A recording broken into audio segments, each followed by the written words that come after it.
Good morning. When we finished last night, we're on the first reading of the Income Tax Family Boost Amendment Bill.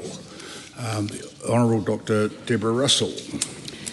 Mr. Speaker, Labour will be supporting this bill. It puts money in the back pockets of New Zealanders at a time when it's desperately needed.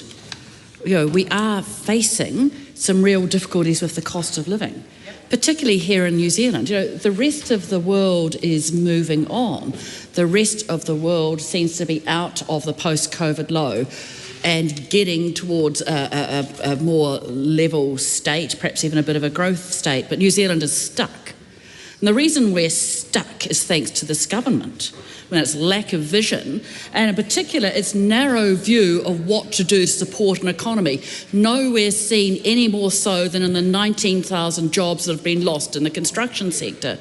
The 19,000 jobs that put money in people's pockets that was then circulated through the economy and supported other families. We are in a cost of living crisis precisely because of this government. And let's think about the nature of that cost of living crisis.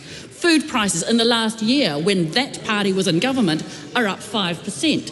Fruit and veg are up 8.9%. Meat is up 9.4%. Bread is up 9.5%. Cheese is up 14.3%. Milk is up 15% when that party was in government. Electricity, when that party is in government, is up 11.4%. And all they do is bleat about the oil and gas changes that wouldn't have had an effect for 15 years. So yes, there is a cost of living crisis caused by that government. So for that reason, because people need money in their back pockets, we will support this bill which puts money in people's pockets. But, and here's the big but, the real story is not the changes that are going to put money in people's pockets. It's the absolute great and glorious cluster muck that led to this point. The great and glorious mess that was created by that party, what they promised and simply could not deliver. That party promised that families in New Zealand would get up to $250 a fortnight in tax relief. That was what they promised. And of that, $150 a fortnight was to come from Family Boost. But it turns out that party cannot find a single family that has received the full $250 a week. They promised that 100,000 families would get Family Boost. They promised that, and what people heard was that 100,000 families would get $250 a fortnight back. Carefully phrased in terms of up to. So we've gone looking for that family that might have received $250 a fortnight, and not a single family can be found. And in fact, only 244 families have received the full amount of Family Boost. That's why we are in this House today, not because that party is being generous, not because they have got a good policy here, it's because they mucked it up the first time around and now they are coming back to try to fix it. So it is a catch-up. And frankly, the fact that it's a catch-up, the fact that families have not been able to get the money from Family Boost, the fact that families, no one, as we know, has received the $250 a fortnight that party promised. The fact that we are here today speaks to the bureaucracy and the difficulty of this particular payment that is supposed to put money in families' back pocket. So we are here today fixing up the mistakes that government has made. In terms of the number of families who have received Family Boost, what we know is that so far only 27,000 families have received money each quarter. Now, there are more families who have received some money, but only 27,000 families who have received money each quarter that this policy is in place. And in order to claim the money from this, people have to keep their childcare receipts, feed them into inland revenue and claim the money back. The bureaucracy is amazing, and that is partly why only 27,000 families have gotten a bit of money from it. If that government had been serious about supporting families, they would have adopted a much simpler policy, the policy that we had on offer the policy of extending 20 hours free to early childhood education to more children, to ensuring that children aged 2 and up could be in subsidised childcare. That would have helped all families without the bureaucracy. We are supporting this bill because it gives money to families, but all it is a huge mess. Tiana Tuyono. Morena e te pika, kia ora e morena e te whare. I wanted to start with the whakatauki because it is a Te Wiki o Te Reo Māori, a relevant one I think. Ko te manu e kai ana te miro nōna te ngahere, ko te manu e kai ana te mātauranga nōna te ao. The bird that partakes of the berry, their domain is the forest, but the bird that partakes of knowledge, their domain is the world, which I think sits up the foundation of what we actually all should be thinking about when it comes to doing the best that we can for our tamariki and for our mokopuna.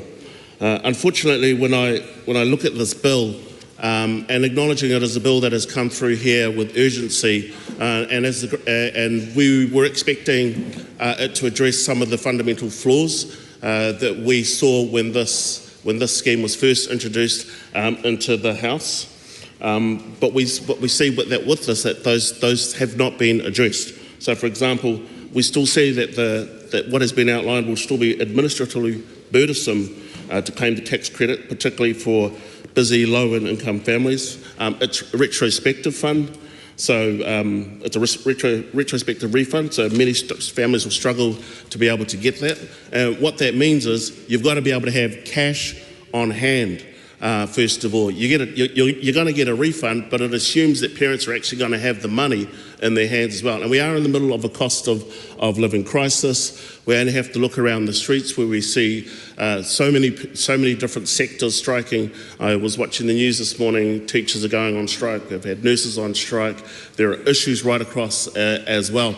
All of these people in all of these sectors are parents, where they all have parents in them, and some of them will have young children as well. And so folks have to reach into their pocket to be able to pay for their tamariki and for their mokopuna to go to early childhood education. And so also just sort of noting that over the first year, and I'm assuming why this came here as well, that only 249 families claimed the full tax credit, despite the government expecting that thousands of people were. So the idea that this is going to all of a sudden open up the floodgates is also something is of concern, when actually what we should be doing is making ECE free. We should be making ECE free. We should be addressing the core problem with the ECE sector, which is that it is it has been gobbled up and controlled by private companies. And just to note that that the government spends around $2.7 billion on early childhood education each year. So it doesn't make sense that the cost for whānau is still so incredibly high. It's the system that we have as well. And we only also have to look at the disproportionate pay that people get. If you're a kindergarten teacher, you are going to get substantially paid more than if you were in a privately run early childhood centre, despite doing the same job with the same hours. So it points to the fact that actually what this does, it doesn't address all the problems. So it does have, unfortunately, and I hate to use the analogy, rearranging the deck chairs on the Titanic, Mr. Speaker. And the issue is, if you're rearranging the deck chairs on the Titanic, what's the point if all you're going to do is get a better view of the iceberg? And so it is important, I think, and for the Greens to put on record that what we would do is, in terms of our reforms, will be to put early childhood centres at the centre of it, not tax cuts for landlords, not tax cuts for tobacco companies, not prioritising millions and millions of dollars on defence dollars for what I can only see as pandering to the Trump administration. We should actually be putting at the heart early childhood education. And I can tell from responses from the other side over there as well, and the fact that this has come to the House under emergency, that just kind of just tacked it on, because the plan as designed isn't working. Hasn't worked. It isn't addressing the fundamental flaws within the system itself. That is why it's so incredibly important that we bring more equity into that system, that we actually move the system to be more run by community-led early childhood centres.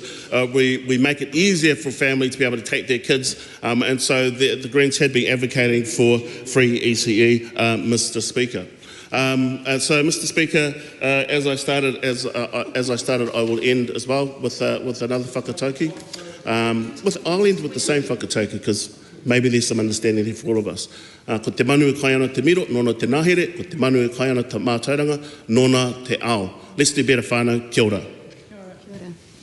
Mr. Speaker. Laura McClure. Thank you, Mr. Speaker. Well, I am proud to be part of a government where ACT is actually fixing what matters. And you know what? This bill, and I'm pretty astonished actually that the opposition is actually supporting it, given all the hype that they've been, rousing around this. Isn't enough. There's not enough families getting enough money out there. But what I am proud of is, for the first time in a long time, we have a government that has recognised that the middle is getting completely squeezed. And maybe I should give a little bit of a history lesson to the opposition around what has been happening in New Zealand. We have seen lower incomes rising time after time. We've had really big increases in the minimum wage. And yes, we've seen some upper wages increasing too. But the bulk of New Zealanders, the middle class, the mums and dads, haven't seen wage increases in 10 or so years. This is where it's really hurting everybody. We've seen high inflation. We've seen the cost of living going through the roof. And this bill aims to put some measures back to those that are getting up every day, getting out there, earning money. They've got their kids. They need to put them in some childcare because in today's day and age, both mum and dad do need to work to get ahead. So this is a step in the right direction. By lifting the thresholds and lowering the abatement, the government is finally recognising that middle income families are actually feeling the squeeze too. And I'm really proud of that because this government is focused on fixing what matters to New Zealanders. Mr. Speaker, I commend this bill to the House. Mr. Speaker. Dr. David Wilson. New Zealand First supports this bill as it delivers the relief the households deserve, helps parents stay in the workforce and invests in early education of our youngest New Zealanders. It's a shame that the member did a little hit and run from across the aisle with the attack on the economy, but I would just like to show that sometimes good ideas can come from wherever you think they least come from. When I was running the Institute of Public Policy, I had Dr. Ian Hassel, an ex-Children's Commissioner, and Dr. Emma Davies, who was specialising in research around children, and we had a debate about productivity. So I asked, where is the best place to invest if you want to increase productivity in the long run? And it is in children.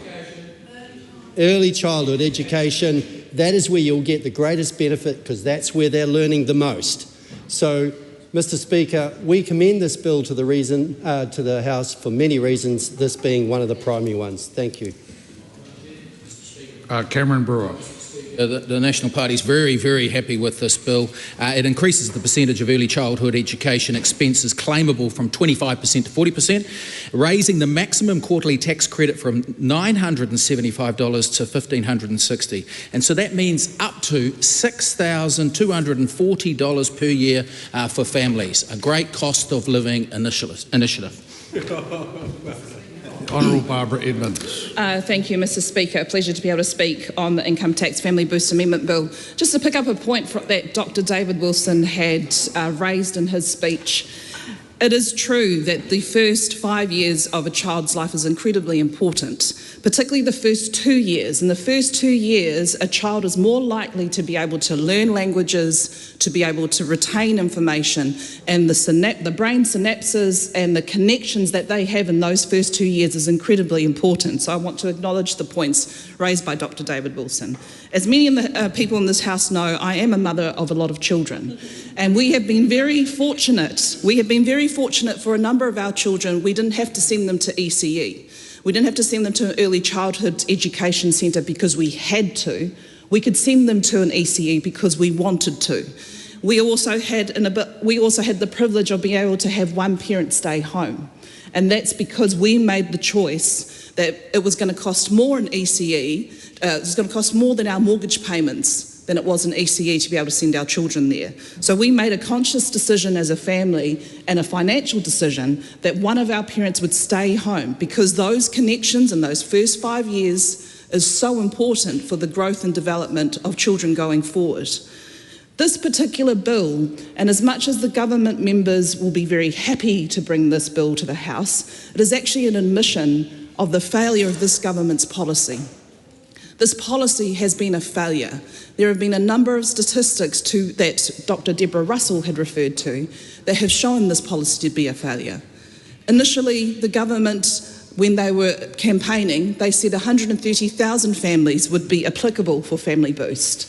When they got into government, those numbers were revised down to 100,000. What we have actually seen, as Dr. Deborah Russell has talked about, is that only 27,000 families have consistently received Family Boost since it was its inception last year on the 1st of July 2024. That's only 27,000 families who have actually received it consistently. And why I wanted to point out that particular statistic, Mr. Speaker, is because, going back to my earlier point, some families have no choice but to send their children to an early childhood education centre because they need to work. But yet the government promised 100,000 families would be able to get Family Boost. But to me, it is a failure if only 27,000 families have been able to actually consistently get this for the last 4 quarters. The other element which Dr. Deborah Russell spoke about, and the other statistic, was the fact that there was meant to be 21,000 families who were able to receive the full amount of the Family Boost. And for members of the House, just to remind them, that was around up to $975. That was the maximum amount. But actually, the statistics has shown over the last 4 quarters, only 244 families have actually received the full amount. The reason why I want to lay out these statistics is for the reason why this side of the House, why the Labour Party is supporting this bill. It's because we acknowledge this is a government failure of their policy. We acknowledge that times are really tough for families right now in Aotearoa.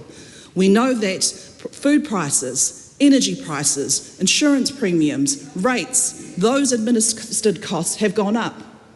So we support this bill because we want families to get the little that they can in order to support them. That does not mean that we accept that this policy is a success, because quite clearly the statistics show it has not been a success. And what it also shows is that that government has broken a number of promises to Kiwi families. Because again, the other statistic that Dr. Deborah Russell talked about was the zero. That side of the House, the government, cannot find one family that has received the full $250 that was promised during the election campaign. That is a travesty, because ultimately there would have been families across the country who would have depended on that, who would have depended on the $250 to help plan for the year. Instead, we only have $975 going to 27,000 households. That is a really poor policy, a super poor policy, which is why Labour will support this bill, because it's fixing up the mess that Nicola Willis, because of her failure to be able to put in a policy that actually worked. And she may laugh about flip-flop, but that's the problem. She's not taking it seriously. Mr. Speaker. Ryan Hamilton. Oh, it's funny when they talk about poor policy but then say, oh, but we'll support it. 16,000 families will be better off and up to $1,560 a quarter. Mr. Speaker, I commend the bill to the House. Mr. Speaker. The Honourable Willa-Jean Pride. Oh, sorry, Mr. Speaker. I'm still collecting my thoughts after listening to the Minister laughing over there at the contribution of my colleague, the Honourable Barbara Edmonds. The Minister gleefully laughing and welcoming Labour's support for this legislation this morning, not listening to the reason why Labour is supporting this.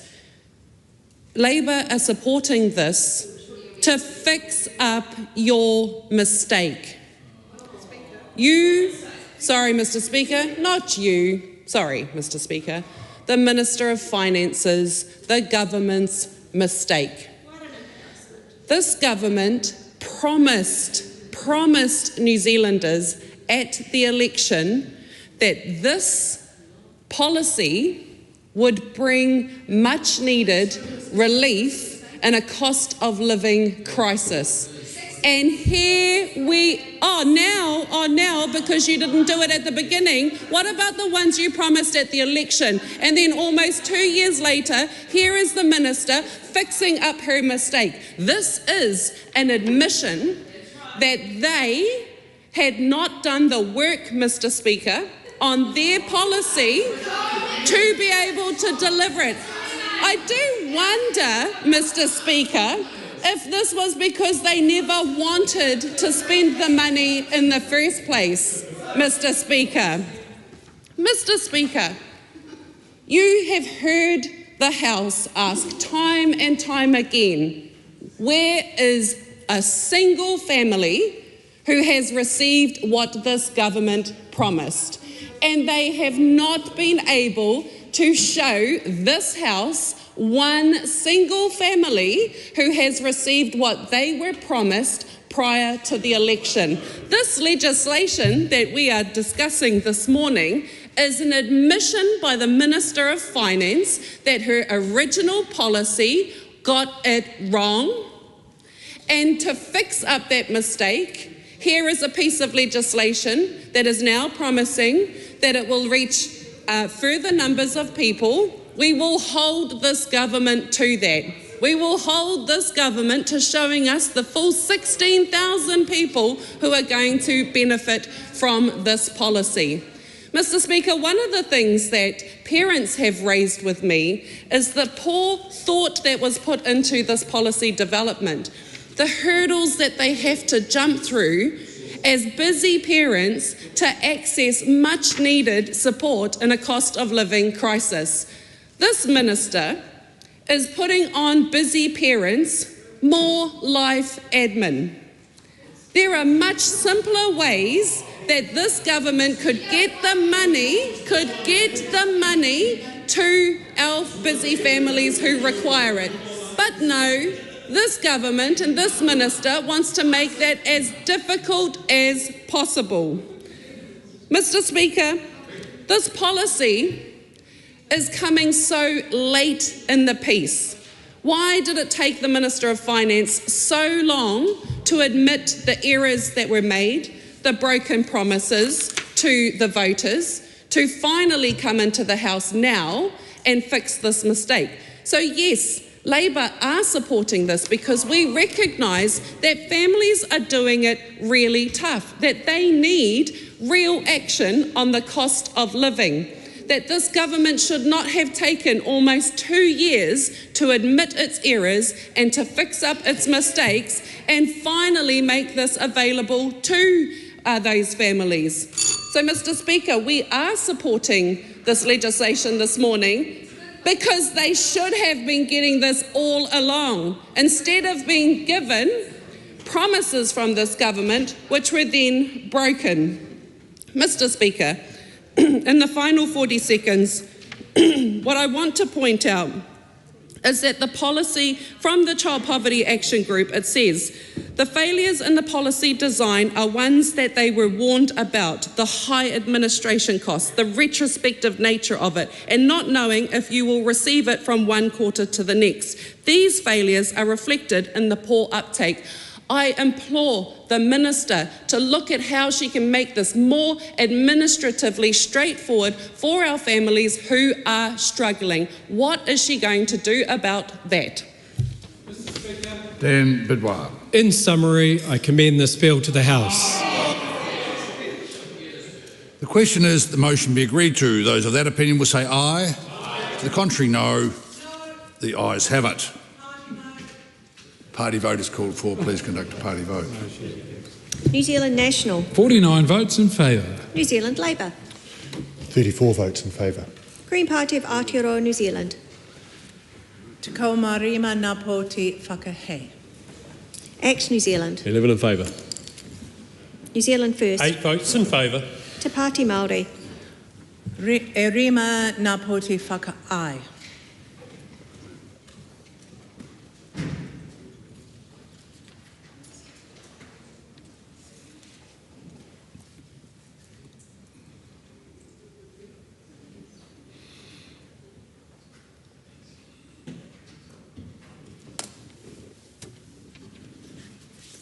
The ayes are 107, the noes are 15. The question is agreed. Income Tax Family Boost Amendment Bill, first reading. This bill is set down for second reading immediately. Mr Speaker, I The move Honourable Nicola Willis. I move that the Income Tax Family Boost Amendment Bill be now read a second time. As I set out in my first reading speech, this bill expands the successful Family Boost scheme to help more families pay for their early childhood education costs. And it means that households will get larger rebates on the early childhood fees they pay. And Mr Speaker, this bill has become quite symbolic of the journey in particular that the Labour Party has been on, in which the arc of sensible policy has bent towards pragmatism, because of course the Labour Party's position to date has been to oppose this form of cost of living relief for families with young children in early childhood education. They voted against the Family Boost scheme, but of course that scheme has gone on to ensure that more than 60,000 families, colleagues, more than 60,000 families have benefited from cold hard cash going into their family bank account that they would not have otherwise received as a result of this scheme, because it has successfully provided rebates to families who face high fees and have children in early childhood education. Now, Labour opposed that, and that was curious to me, because it did seem somewhat contradictory to be calling for cost of living relief but voting against one of the more concrete things that our government has done to deliver it. But today we have had a moment of sense in this Parliament, and I want to commend colleagues opposite for supporting the Family Boost scheme. It's okay to have a flip-flop when you end up on the right side of the flop. And so good on you. You've come around, you've seen wisdom. Family Boost is an excellent scheme delivering real income relief, and it's great that the Parliament as a whole can get behind it, and I look forward to colleagues across the House promoting this scheme to the constituents and their electorates, encouraging families to apply for this rebate and get the relief that they deserve. I note we do still have a holdout, and that's the Greens, and I look forward to some gymnastics to explain why it is that families with young children should not get this income relief, and I'm sure the Greens will somehow link it to climate change and possibly Palestine.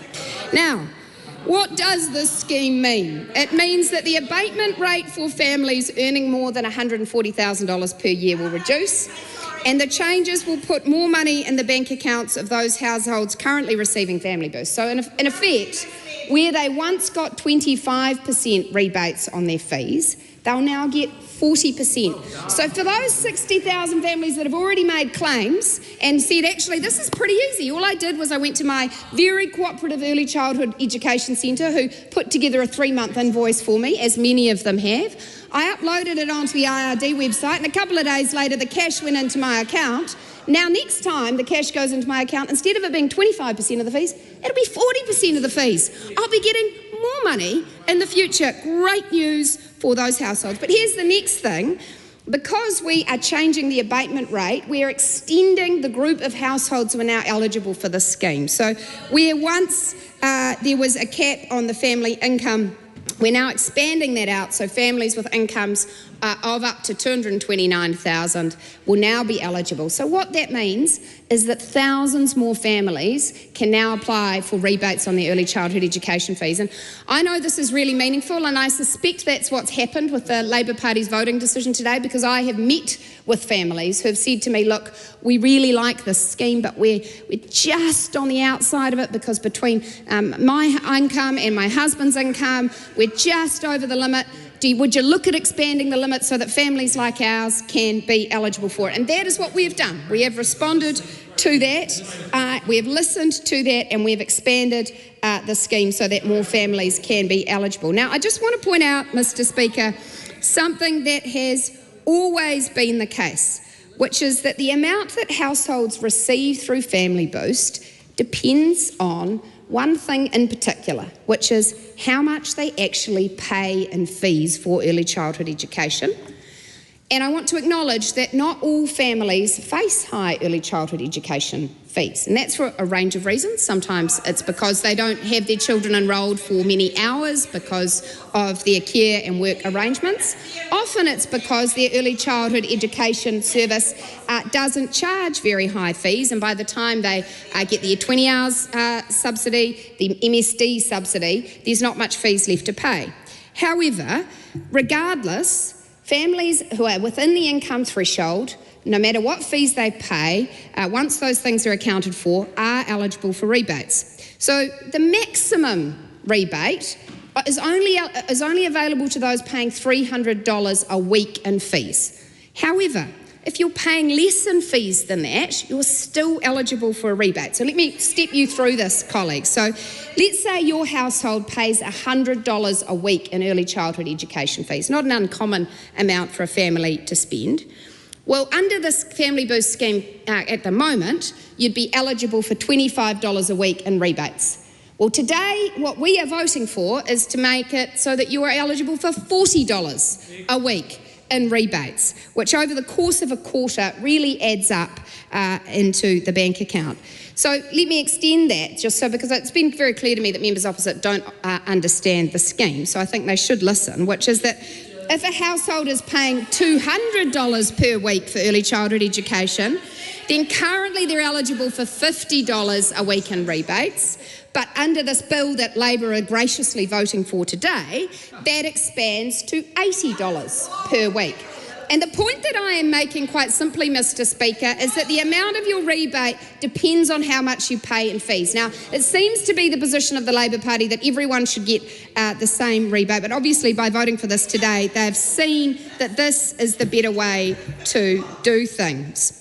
So Inland Revenue estimates that around 16,000 additional families, perhaps more, will access the Family Boost scheme because of the changes we are legislating today. And so that is meaningful. It means more families getting assistance with the cost of living at a time in family life when households face so many additional expenses. And many members in the House today will have experienced this period of life, and some are still experiencing it, where you have children, your costs go up, suddenly often you need to move into a bigger rental or get a bigger house because there's a baby and there's a toddler and they can't all fit into the two-beddy that you once had, so your housing costs go up. You're paying for nappies, you're paying for formula, you're paying for car seats, you're paying for prams, and it's right at the time when actually your working hours have reduced because of your caregiving responsibilities, so your income is under strain, and then you make that decision that both of you are going to return to work, that you're going to take on those extra hours of work, and by the time you take on those extra hours and you pay your early childhood education fee, you pay for the car parking to go to work, you start to ask yourself, how do I make this all add up? And what Family Boost says is, we recognise your effort, we recognise your aspiration that you are working, that you're paying those early childhood fees in order to support that aspiration, and we as the government are on your side. We recognise those costs, and we're not going to judge you for which early childhood service you choose, how many hours you send your children for, how old your kids are for. We're going to have a simple scheme that says, if you're in that stage of life, we will refund up to 40% of your early childhood education fees in recognition of your effort and family circumstances. So this is a very positive way of standing alongside families at what can be a financially difficult and stressful time in life. It is the case, Mr. Speaker, that in order to benefit from this scheme, families do need to register and they do need to make claims. Now, 67,000 families have already done so, and I commend the Labor Party for hearing those families and moving from their position, which was previously to deny them this support, because those 60,000 families have voted by applying for the scheme and made it clear that the scheme matters to them. As a result of the changes we're making today, more families should apply because more families will be eligible. And if anyone in this House wants to know what they can do to support families, then they should make sure they talk to them about the scheme, encourage them to apply, and make clear that more families are now eligible than was previously the case. And I strongly recommend that households do that. Families have been telling Inland Revenue that it actually took them around 5 minutes to make a claim. And I once again want to commend those early childhood education services who have made that process simple by in many cases changing their invoicing approach to have collective 3 monthly invoices so that the family get the printout, they upload it to IRD and their riders reign. In fact, more than half of the families who've submitted written feedback on this scheme indicated that they found the process top-notch and easy. So families who have not already registered and claimed for last year's rebates can still do so. So this is important. If families have said, oh, well, actually, I never got around to it, I missed out. Actually, you haven't. You can still make a claim for fees from last year. So take the time and do it. So, look, to recap, this is about making more families eligible for cost of living support. The changes can be met within existing funding. I want to once again thank Labor for their huge turnaround and their support for the Family Boost scheme. And I urge the Green Party to stand on the right side of history and follow Labor's lead. A divided left is an ugly thing to look at. The question is that the motion be agreed to. The Honourable Dr. Deborah Russell. What an ugly speech. What an ugly speech. And here's why it's ugly. It is ugly because it is a cover-up. It is a cover-up for the non-delivery of their flagship policy at the election. That's the only reason we are back in this House today. It was because they proposed an unrealistic policy.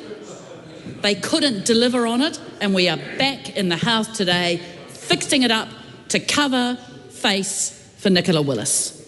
So we are, of course, supporting a policy that does put more money in people's back pockets in a cost of living crisis. A cost of living crisis caused by their failure to support the economy. And now, caused by their failure to support the economy, we are back in here covering up Nicola Willis's failure, a complete failure. It's a failure in terms of non-delivery. They promised that 100,000 families would receive up to $250 a fortnight. Said it was a fortnight rather than a week. That's what they promised, but they simply did not deliver it. That was not possible for them. So that's one of the things that they simply could not deliver it. People voted for them on the grounds of getting $250 a fortnight. They did not deliver. Let's talk about some of the particularly worrying concerns about non-delivery. You know, unfortunately for the Minister, her own officials have pointed to a particular area of non-delivery, and it's one that we ought to be deeply, deeply concerned about. So sitting in the regulatory impact statement, and I'm going to direct people to look at paragraphs 27 and 28. And it talks about the population impacts of the Minister's policy. Generally, it says, ECE participation rates for Māori and Pacific children remain lower than those of other groups. Since Family Boost operates as a rebate model, requiring fees to be paid up front, it is uncertain whether changes to the policy settings, that is the changes that the Minister has proposed, will increase ECE participation among those communities. This is a policy that puts money in families' back pockets, but not Māori and Pacifica families. We'll have a long, hard think about the actual delivery of this policy if it is not getting to some of our families who are most in need.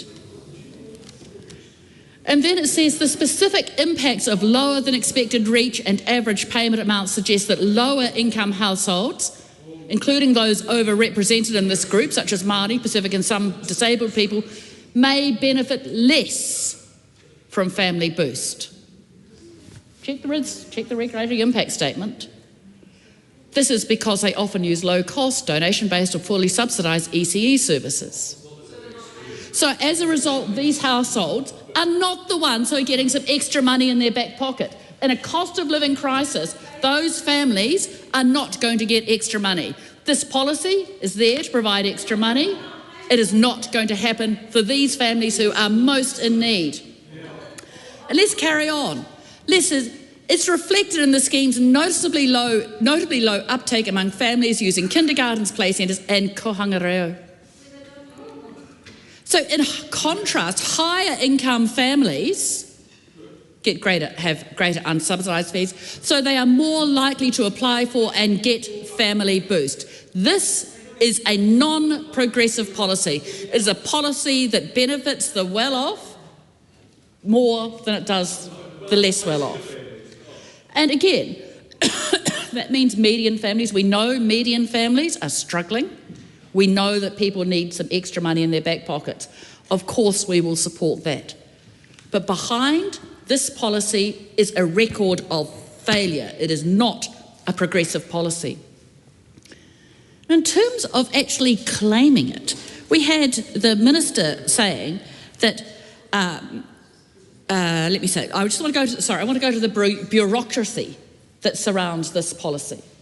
Now, the way that Family Boost works is families pay their fees up front, they get receipts from their childcare provider, then they go to Inland Revenue's website and claim the rebate. It's an extraordinarily labour-intensive policy. And we can tell this, it takes 95 full-time employees at Inland Revenue to administer this policy.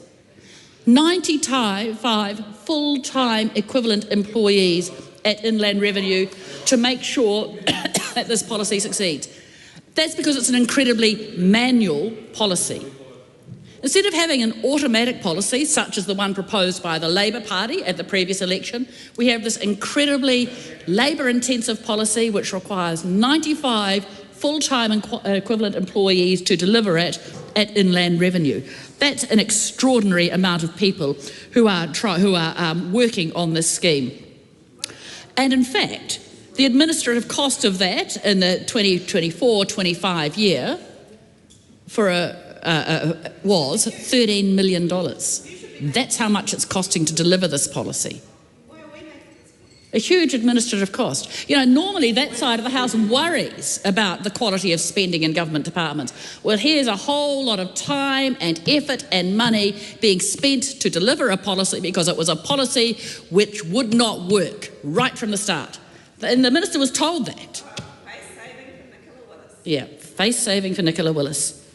So there's that kind of failure sitting in there. And then the Minister had the temerity to say that families who have claimed the rebate have found it easy. Well, yes, the families who have been able to claim it would find it easy, but where is the research for the families who have not been able to claim it? How do we know what barriers are sitting there, which means that people are not accessing the payment? It's all very well to say that people who've managed to do it found it easy. What about the people who have not managed to do it? So that is a failure as well.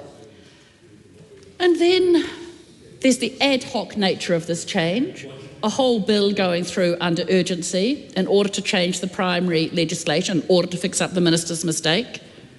And I see members over there have their faces in their hands, worrying about it. And then there's a link to the current tax bill that is going through the House, that has just been introduced to this House this week. I want to direct members' attention to a clause in the current tax bill because it's an important one. So I take it that members won't have the current tax bill right in front of them, but clause 80 in that bill inserts a new section, MH6, orders in council for Family Boost. And what it does is it enables the Minister, by order in council, to change the settings for Family Boost, to change them on a dime, to change them pretty much at will, to change them because perhaps the policy isn't delivering. I mean, what that clause in the new tax bill suggests to me is that the Minister anticipates that even with her changes, there still will not be sufficient families taking up this policy. People still won't be claiming it. And so she's given herself a fail-safe. She's not going to need to come back to the House again to tweak the settings yet again. She can just do it from the comfort of her office and hide her policy failures by sneaking it through, well, quietly with an order in council. This bill is, I think, a testament to the failure of vision on that side of the House, and it's a testament to the failure of Nicola Willis's policy around Family Boost.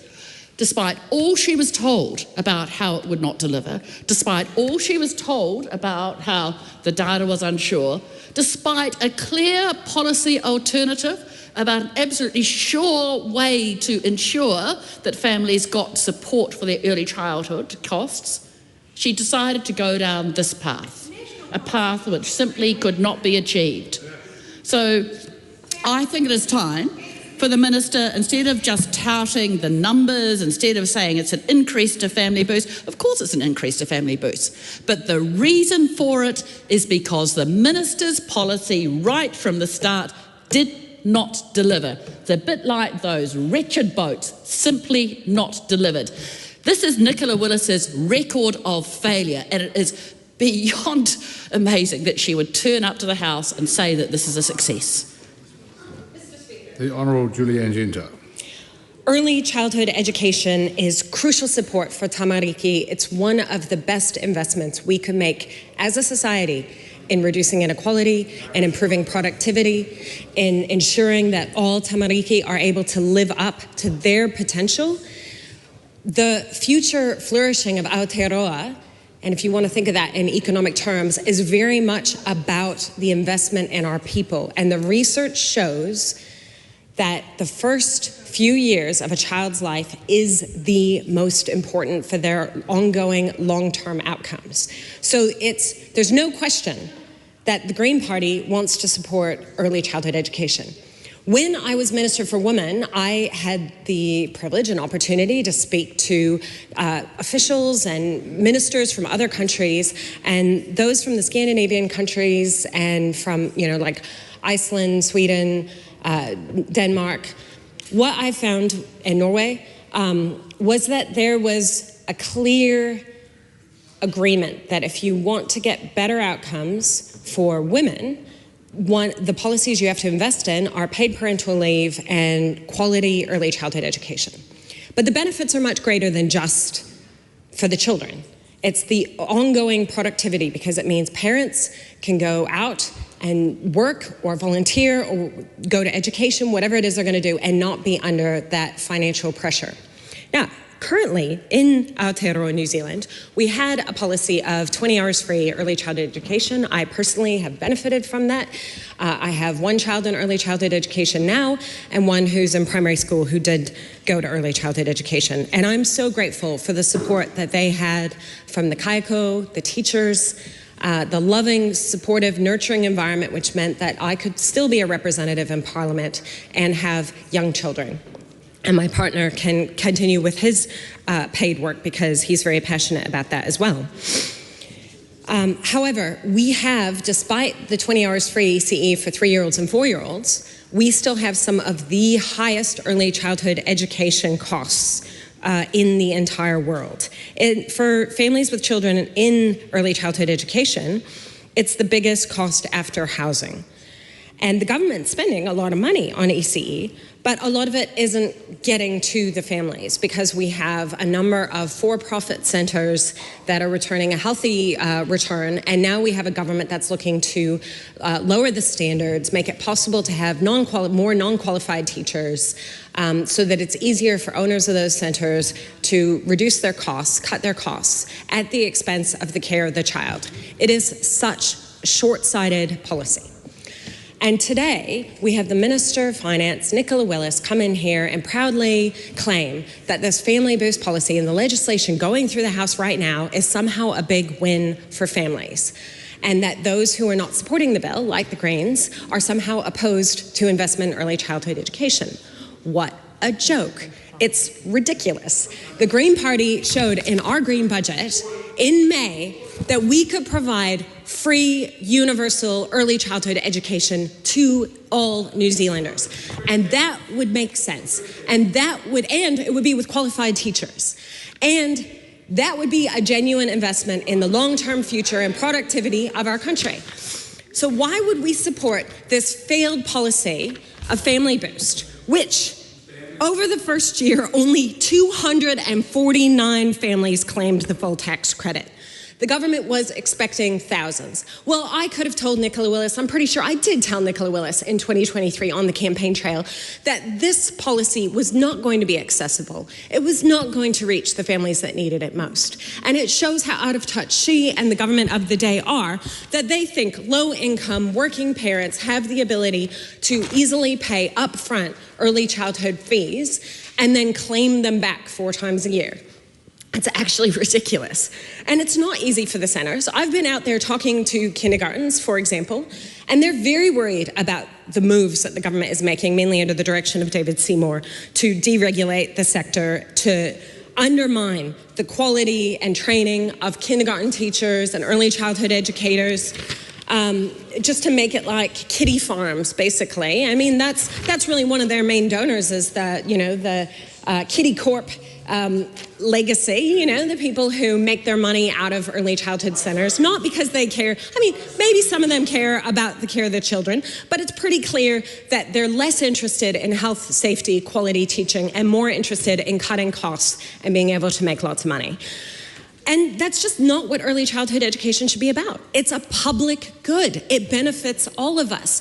And this idea that we shouldn't have, the last Labour government did have a policy that would have been really administratively simple, that would have benefited a lot of families, that would have reduced cost of living a heck of a lot more than Family Boost, and that was extending the free 20 hours to the 2-year-olds. 2, 3, and 4-year-olds. That was about to come in May 2024. And did it come in? No, it was March 2024. So that would have saved families thousands and thousands of dollars if they had 2-year-olds in early childhood education. It would have been administratively simple. It would have reached far more families. So let's not pretend that Family Boost is some great policy that is going to benefit lots of families struggling with the cost of living when they could have had free 20 hours free at early childhood education centres for 2-year-olds in 2024. The Family Boost scheme entirely fails to address the fundamental issue of the profit-driven ECE sector passing on huge costs to parents and the government with little transparency about how the funding is used.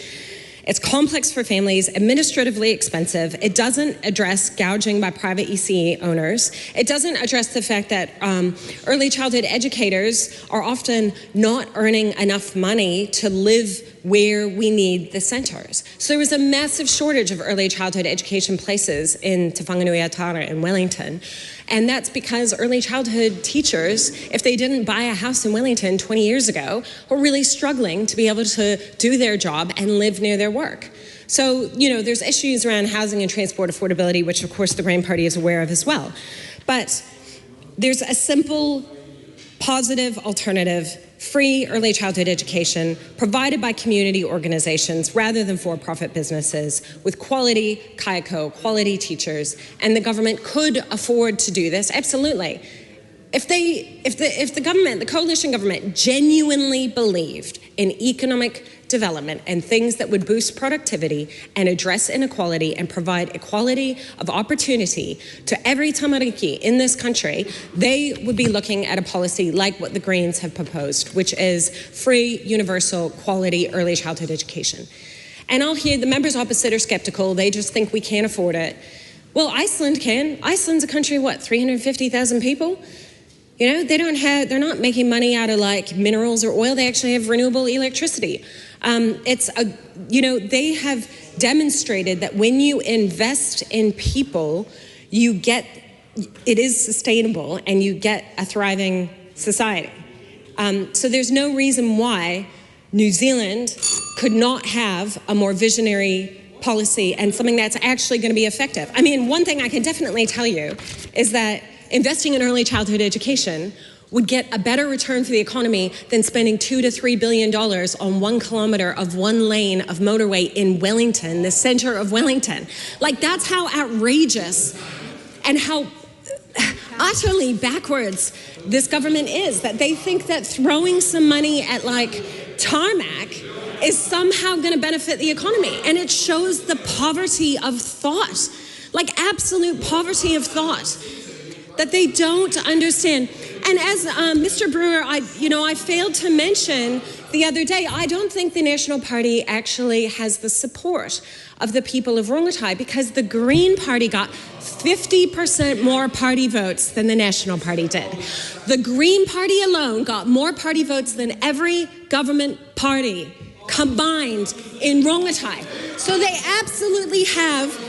Oh, and then the Labour Party was very close. Okay, the Labour Party was a very close second. The Green Party and the Labour Party together got 66% of the vote in Rongotai.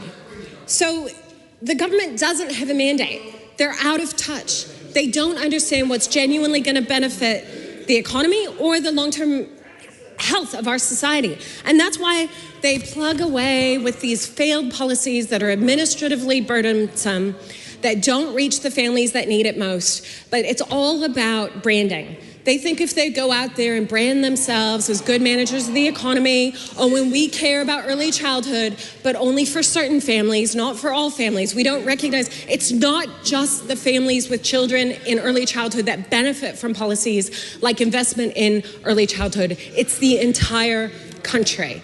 It's the entire country. And New Zealanders deserve better.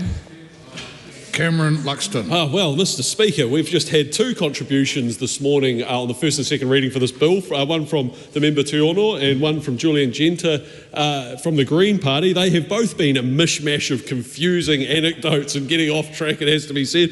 I heard a couple of quotes in there that might be considered relevant. We heard not accessible to families and certainly not all families will benefit. Well, I can only assume, Mr. Speaker, based on that the Green Party is not supporting because, to surmise, that's because their average voter base earn above the cap. But other than that, Mr. Speaker, I couldn't see why the House wouldn't support this unanimously. The ACT Party does. Thank you. Oh, great. Speaker. Dr. David Wilson. Yes, I find with some irony that members across the aisle are casting aspersions on the management of the economy when one particular party was fully in charge of the economy, and it was like looking at a train wreck in slow motion. And the manifesto that's come over, the Marxist manifesto that's come from our Green members about how we run our economy, says that we'll all be equal, and I suspect we'll all be equally poor. Mr. Speaker, this is not just an investment in our kids, it's an investment in our human capital, our productivity and our prosperity into the future, which I think all members across the aisle can agree with. And we look forward to their support of the passing of this bill. Thank you, Mr. Speaker. The Honourable Barbara Edmonds. Thank you, Mr. Speaker. Just going to take a call on the second reading of the Income Tax Family Boost Amendment Bill. And I quite actually like following Dr. David Wilson's contribution because again, congratulations to the new member who's joined us in the House. And I do find some of his contributions actually very considerate and measured.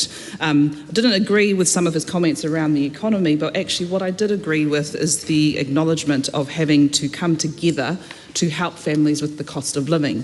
And that's exactly why Labour is supporting this bill, because actually we know and we have affirmed through the first reading that this bill is actually fixing a failure of a government policy.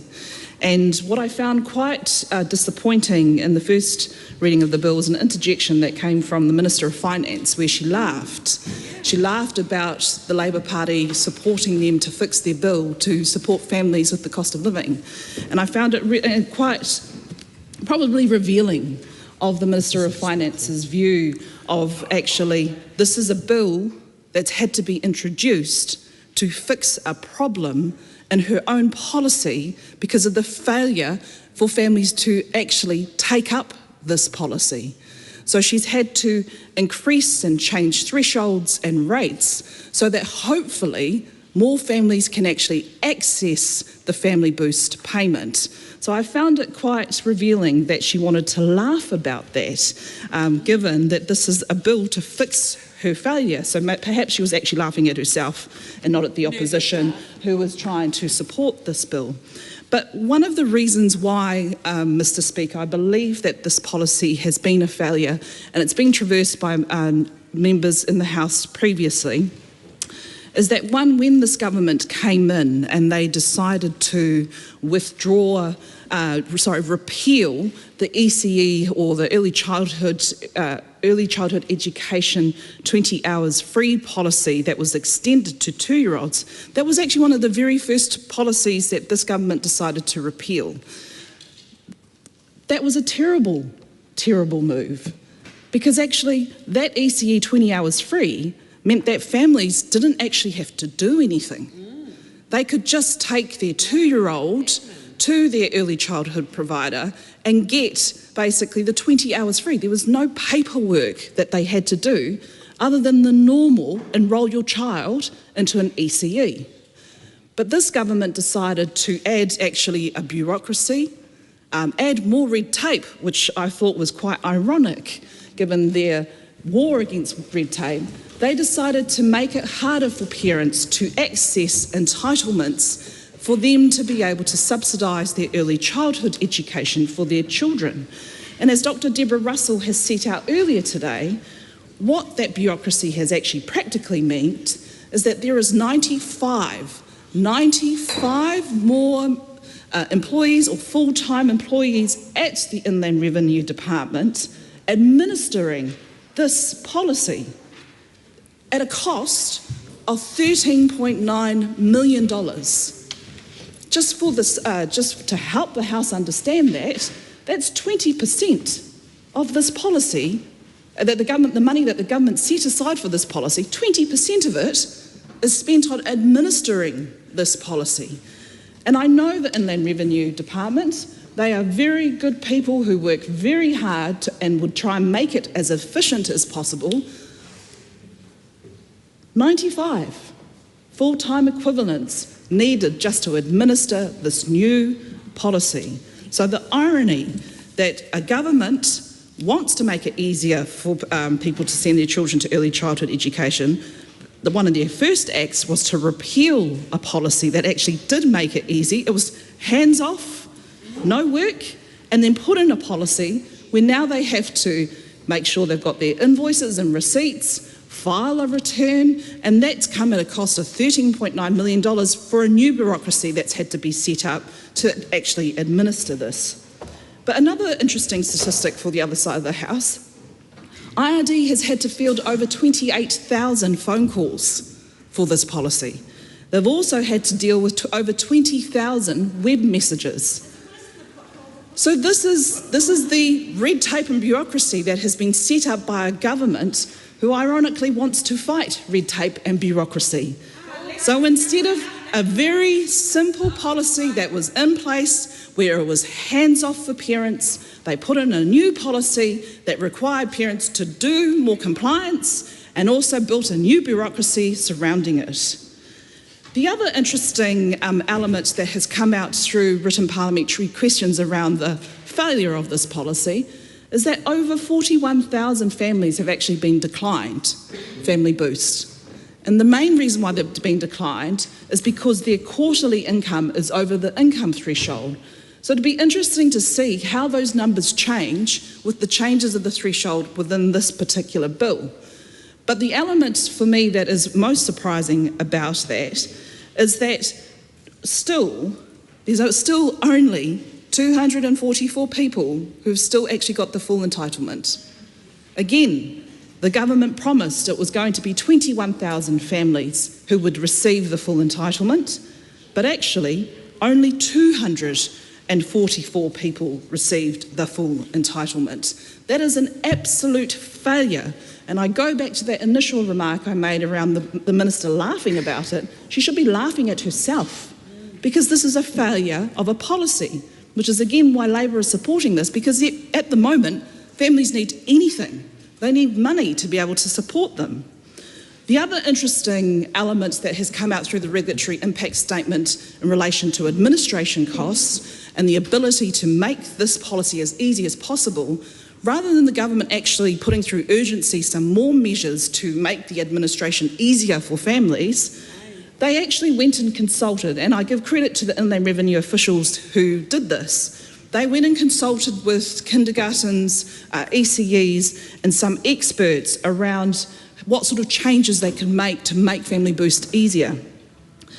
The interesting point, which is at paragraph 33 of the regulatory impact statement is, and I quote, "Most suggestions had a focus on encouraging uptake through making the process easier or more accommodating for families. However, these suggestions could not be achieved within the short term." So there in the regulatory impact statement, you've got very good officials who are consulting with the sector saying, we want to make Family Boost easier for families, and then people that they've consulted with coming to say, well, actually, here's our suggestions to make it easier. But unfortunately, because of this rushed process of urgency and the inability for obviously officials to be able to provide a proposed bill for the minister, they're not actually able to make the policy easier for families. And yet there's some very good consultation that was done with some suggestions to make it easier for families. So, Madam Speaker, we support this bill because we know families need every dollar at the moment. What we don't support is the Minister of Finance laughing at the efforts of the opposition members trying to support families to get that money. And again, this bill is an admission of the failure of the government policy and the Minister of Finance, because her policy has been a flop. That is the flop that's happened here. It has been a flop from the beginning. And as much as people in the sector and as much as people in the opposition have been saying, just keep the ECE, keep it at 2 years old, for 2-year-olds and up, because that's the policy that's actually in for 3-year-olds and 4-year-olds. No, for 1 year, families have additional administration costs. We have a new bureaucracy which has 95 FTEs. We have 20% of the cost of this policy being spent on administration costs by the Inland Revenue Department. And again, doesn't matter what's in this bill to try and lift rates and thresholds to try and get more families into it, there is still the major issue that this should have been easier for families. So I look forward to seeing whether the government actually improves the administration of this policy. Hopefully they bring it in a bill next year so that more families can actually access this, because at the moment this is just a band-aid trying to fix a failure for a failed uptake of a policy that's meant to help families in a time of need. And when the government promised 130,000 families that they were going to get $250, there's still zeros. There's still crickets from the other side of the house because they can't find one family at all. I call Celia Wade-Brown. Thank you. The Greens will not be supporting what I would call a fig leaf on this coalition's regressive tax policy, and continuing to put taxpayers' money into the profiteering from the most vulnerable, youngest members of our society. We continue to hear a bit of a myth that this country is the best country in the world to bring up children. But if you look at early childhood provision, if you look at family violence management, if you look at a whole lot of health statistics, this is not what it should be, the best country to bring up our tamariki. And you cannot say that other parties care more about our tamariki than the Green Party. We would in this House, and I acknowledge the words from Dr. Wilson, we would probably all agree unanimously that early childhood is the most important investment that we could make. But it's not babysitting. It's not an investment just so that workers can go to work and make tax for the government to spend. It's an investment in human capital. It's an investment in the public good. And I was very disappointed. I went to visit Aotearoa Community Childcare Centre in Masterton earlier this month. They'd actually sought the presence of the National Party MP there, who for one reason or another had not yet been able to visit. But what they told me is that this coalition government does not really care about early childhood care for the following reasons. First of all, there is no Ministry of Education funding for the buildings. If it's a school, so when the children get to 5, there's a bit of funding for the buildings. Under 5, there is no funding for the buildings. Secondly, they are only funded for when children turn up. If a child is sick, so if they've got 30 allowable placements but only 27 children come, then they are only funded for 27. There might be 3 that are sick, or their parents are sick, or there are some other difficulty. Thirdly, if one of those qualified teachers is sick, and my goodness, the bugs that go around in early childhood, we can all understand how that might happen. It's very, very difficult to get relief teachers. And I don't see any help from this government in solving that. Also, it was a pretty good education going to Aotearoa. They do have some children with high needs. There's an extraordinarily high number of children who have experienced trauma, and maybe those are ones that the private early childhood centres choose not to take on their books. But you get 1.5 hours of special needs support for a child at that childcare centre. It's low pay already, and if you're going to try and add up 1.5 hours at this centre and 1.5 hours at that centre and 1.5 hours at another centre, it's actually very, very difficult to make a career choice to be a teacher aide for early childhood education. So the Green Party's clear green budget supports much simpler, much more effective working with both the tax system. This is fiddling with the fig leaf on the tax system, not taking a simple approach, $10,000 first tax-free. And I would like to see the money that this government spends on public good not going to fund oil exploration subsidies, not funding tax and tobacco. And if you want to ask me about other issues in the tax system, I would need a lot longer than 35 seconds. Labour's spokespeople that have talked earlier on pointed out how 20% of the fees will go to admin. What percentage will go to corporate profit from centres that are soon going to have far more unqualified teachers looking after our most precious tamariki? Thank you, Madam Speaker.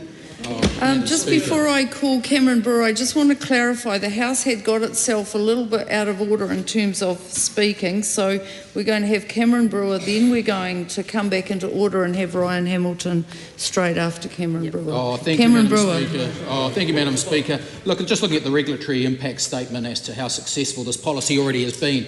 $50 million has been paid out to 60,000 families, and this is about improving Family Boost, making it more rewarding and more accessible to more Kiwi families. I commend it. Oh, very good. Well done, Ryan Hamilton. Speaker. Oh, $6,240 a year eligible refund. So good. I commend this bill to the House. Well done, Speaker. This is a split call. I call Venushi Walters. Thank you, Madam Speaker. And how embarrassing. How embarrassing for the government to get their policy settings so wrong, to get their systems so wrong, that they have to return to the House. They have to return to the House to reset the policy. Now, they are embarrassed, but this is also a government who are not backing themselves. And we can see how they're not backing themselves in something that my colleague Dr. Deborah Russell pointed out before, which is that the government has also introduced an amendment in the annual taxation bill that will allow future changes to family boost to be made by order in council. Now, if you're very embarrassed now, the last thing this government will want to do is to have to return back to Parliament to change the settings again if they're wrong. But they are not backing themselves. They are using an order in council to go around the side door if yet again they find that their policy settings are simply wrong. And while we do, Madam Speaker, support the changes that are being made in this bill, in truth we don't know whether they will be successful because there are unanswered questions about whether parents, for example, have been consulted on what the easiest way to access these supports are. There are issues, Madam Speaker, also about the government failing to see this sector as a whole. My colleague Tiano Tuiono spoke earlier about moving the deck chairs, making it, having a policy that families can use to support them, to make it easier in terms of the cost of living to access these services, and not looking at the pay of ECE teachers and not looking at the mechanisms through which they would use to access those supports is an absolute failure. So this government really needs to think about what those access mechanisms are, as well as supporting our ECE teachers. The NZEI put out a press statement that talked about the massive impact that Labour budgets have had in the past, including our policy, our simple policy of introducing 20 hours ECE for 2-year-olds. The simple policy that would have worked. They talked about the investment into the ECE sector and they queried whether the family boost changes would in fact help people because of the need for or the placement of those administrative burdens on some of the families who least have the time available to navigate the process.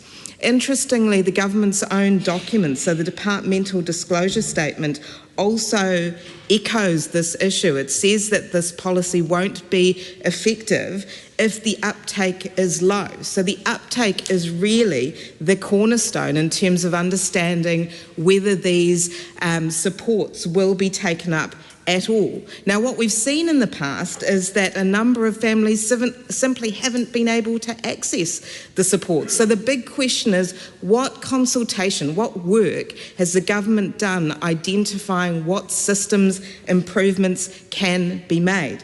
Again, the departmental disclosure statement gives us some insight into this, but there is an important point. So it says that there was consultation, however, and I quote, it says there was a constrained consultation period with a limited group of public, government and private sector stakeholders when developing the proposal to be given effect by this bill.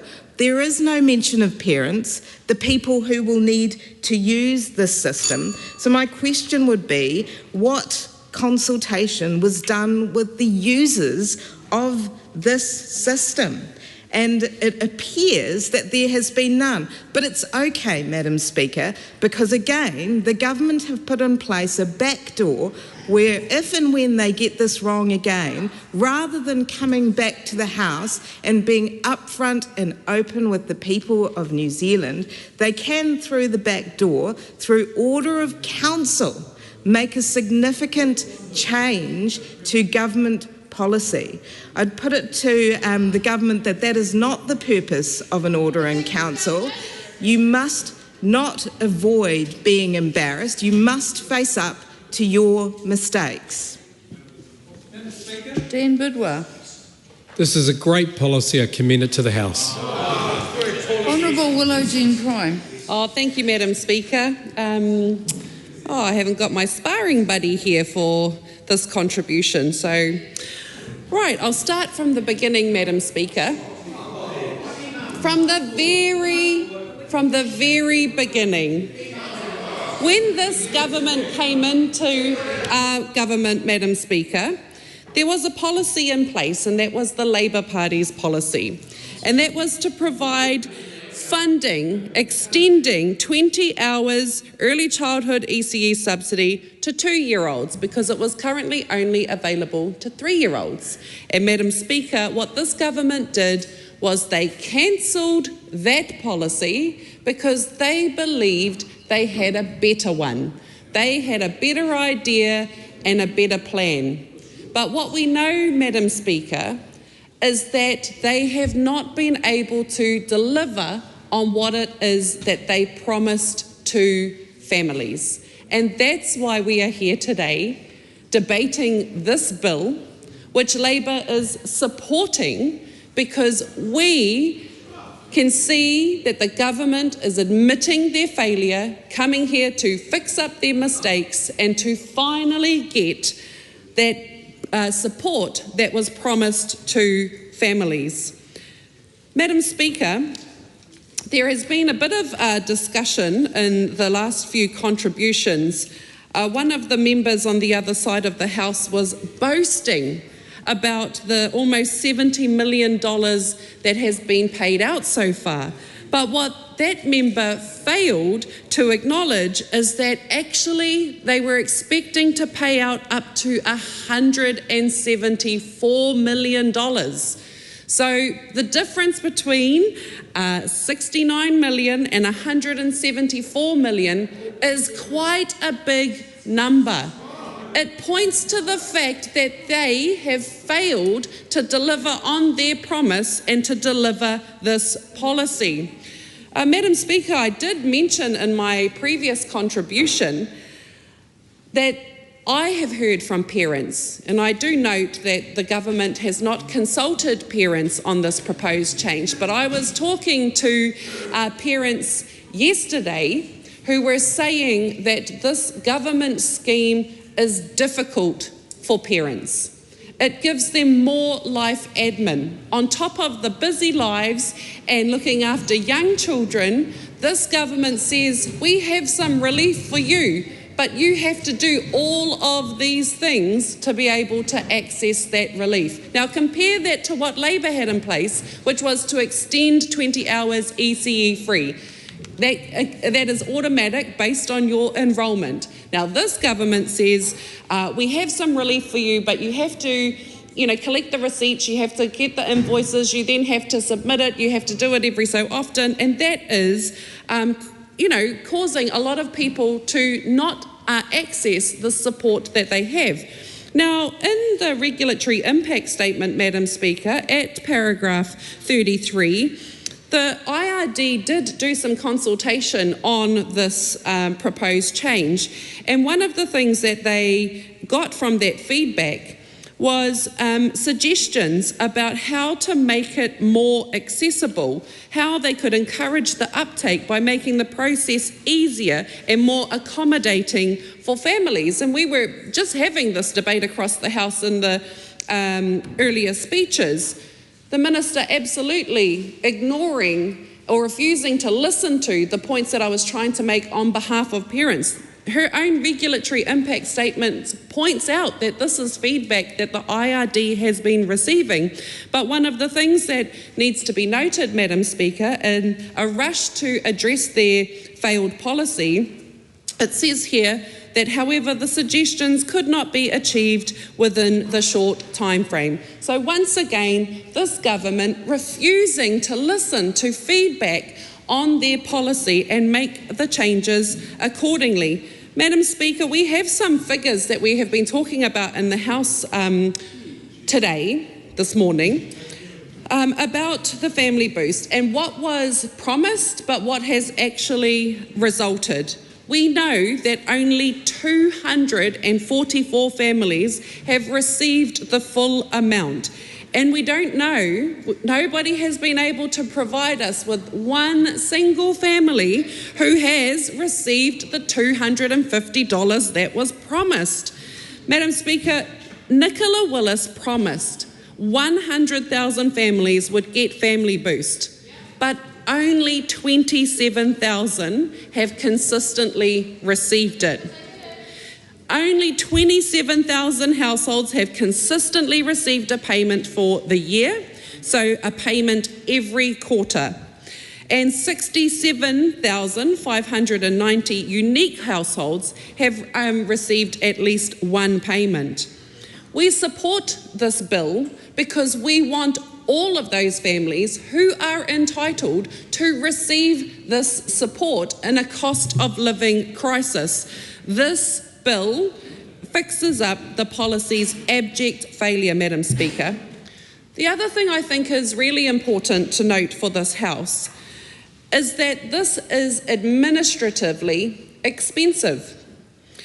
$13.9 million has been spent on the administration of this policy, and that is an additional 95 full-time equivalents. The scheme is complicated, and IRD has answered over 28,000 phone calls about Family Boost and also responded to over 20,000 web messages relating to Family Boost.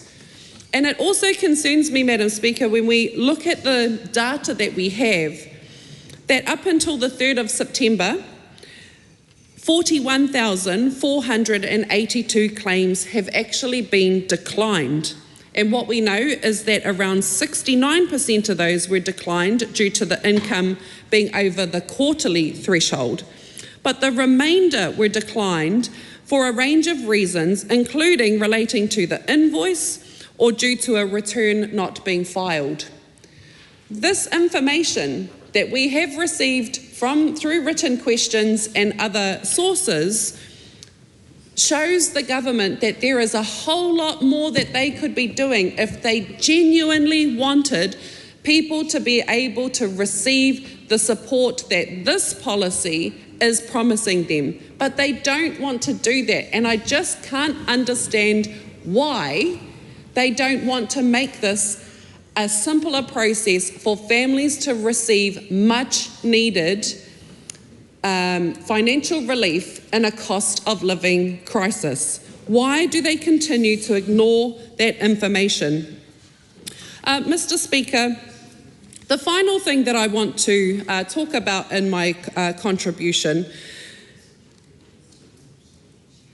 is the lack of time that has been taken to engage directly with parents. This minister seems to assume and have all of the answers for that, but not taking any time to engage with them.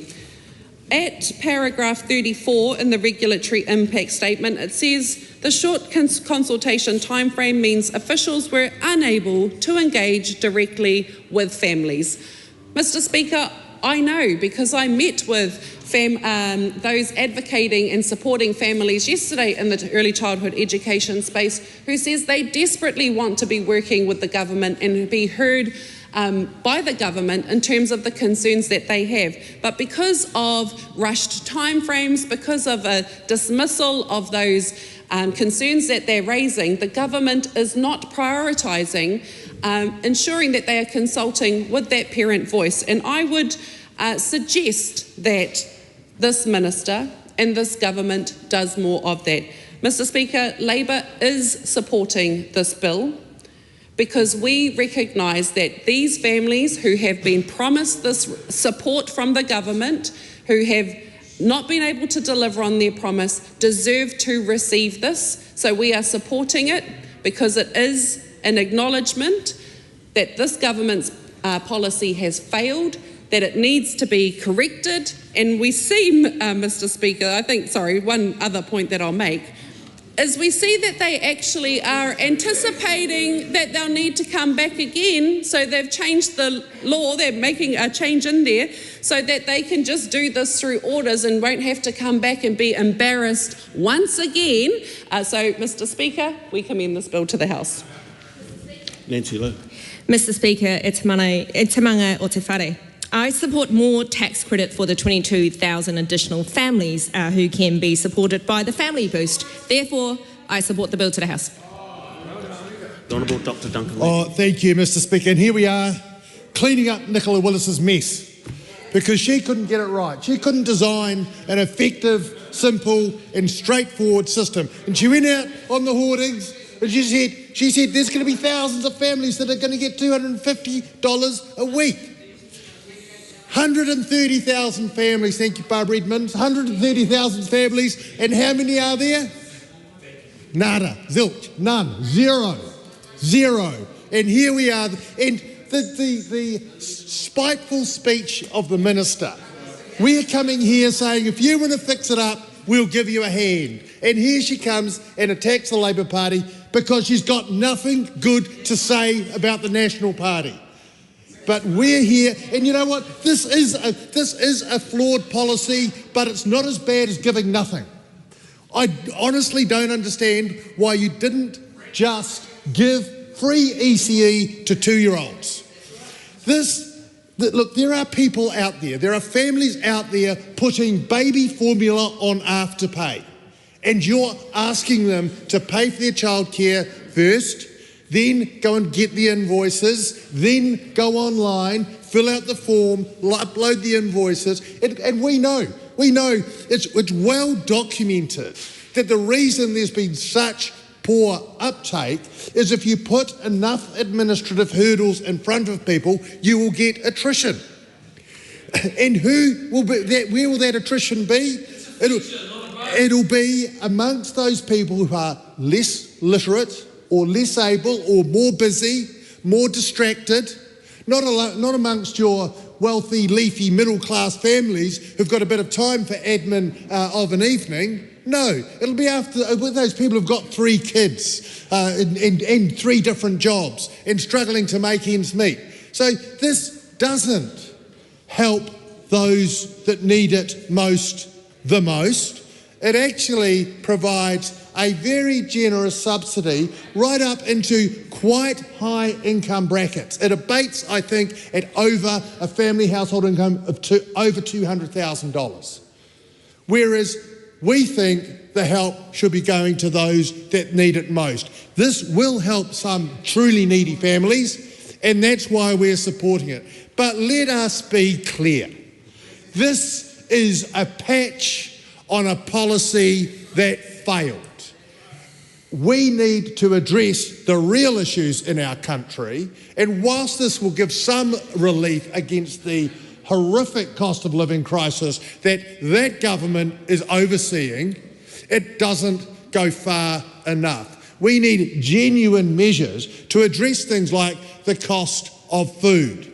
If people are putting baby formula on Afterpay, going to the gas station and having to borrow money to put petrol in their car to go to work, these are the problems that families are facing, and that government is not interested in addressing them. They're fiddling at the edges.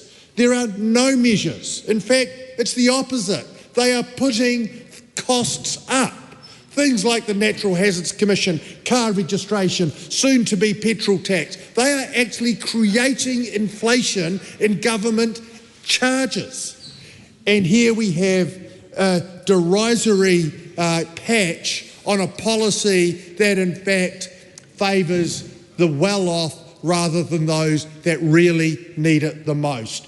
We are supporting it, and in the tone of the speech, you might wonder why. We're supporting it because one of the things it does is help families who are really struggling with their childcare and ECE costs. And that is a good thing. It's the least bad piece of legislation that the government has presented so far. So we will support it. But for Nicola Willis to come in here and pretend that in some way this isn't just a fix of an absolute policy flop is ridiculous. She should come in here humiliated and be humble to apologise for the mess she made and that she's having to ask us to help her out. And here we are, happy to help out. There's Carl Bates, keep up the good work. So, look, this is a policy which hasn't worked. It's a bit of a fix. It doesn't go far enough. The sooner that government is removed and we can make some real change that helps those that need it the most, the better. The question is that the motion be agreed to. Those of that opinion will say aye. Aye. To the contrary, no. The ayes have it. Income Tax Family Boost Amendment Bill, second reading. This bill is set down for committee stage immediately. I declare the House in committee for consideration of the Income Tax Family Boost Amendment Bill.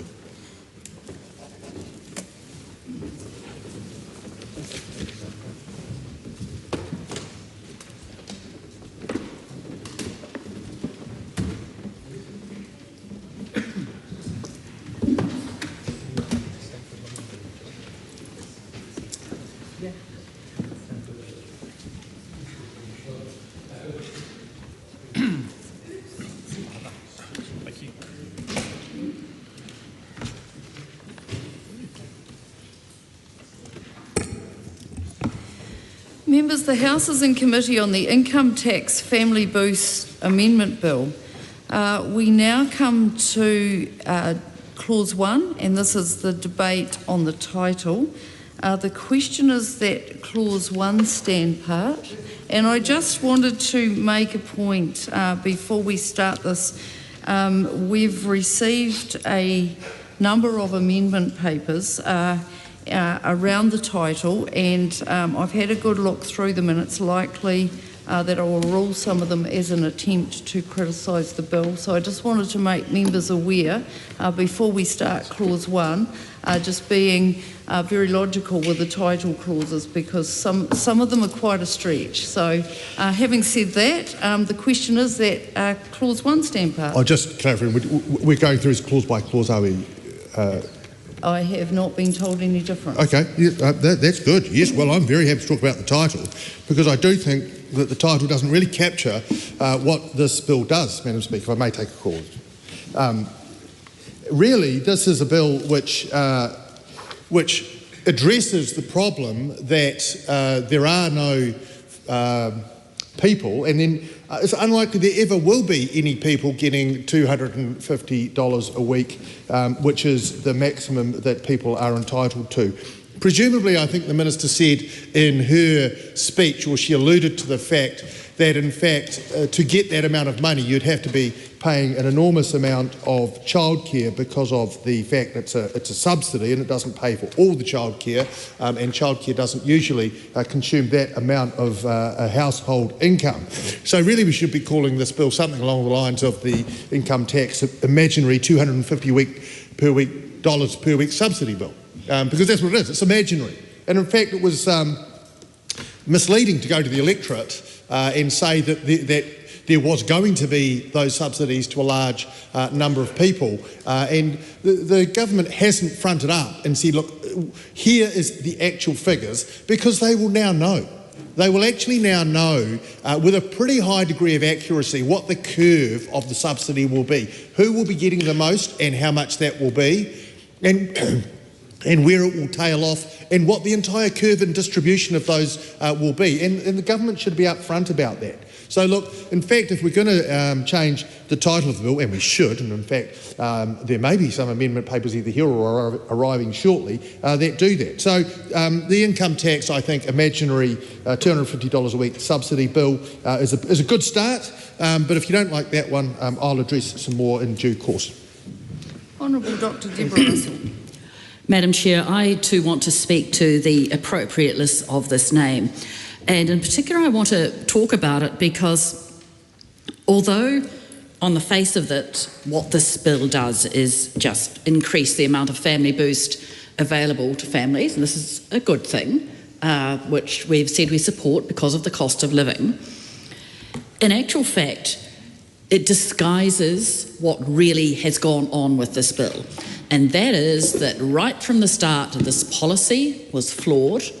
Was flawed not because it was attempting to give money to families, but it was flawed because the money could not be delivered. The delivery mechanisms weren't there. The data wasn't there to support the government's analysis that it would go to 100,000 families. The data certainly wasn't there to show that people would get $250 a fortnight. as the Prime Minister promised during the election campaign. And, you know, we pointed this out as this bill the initial family boost legislation went through the House, I think back in budget legislation. We said there would be problems with delivery. We pointed out that there were issues with the policy. We said a simpler way to do this would just be to give a straightforward subsidy via the early childhood education 20 hours free that already exists. We warned the Minister that her policy would not work. And what do you know, it hasn't worked. So we're coming back now to this House in order to save Nicola Willis's face. She promised money, she couldn't deliver it. That's the real reason we are in this House today. So disguise it as one might by claiming it's all about just putting more money in families' pockets. Good thing to do in a cost of living crisis. What it's really about is fixing up the giant stuff up that was made. So I think that this bill should be called the Act is the Income Tax Family Boost Saving Face Amendment Bill. And I think that ought to be the way that this is referred to, because all it does is try to save Nicola Willis's face.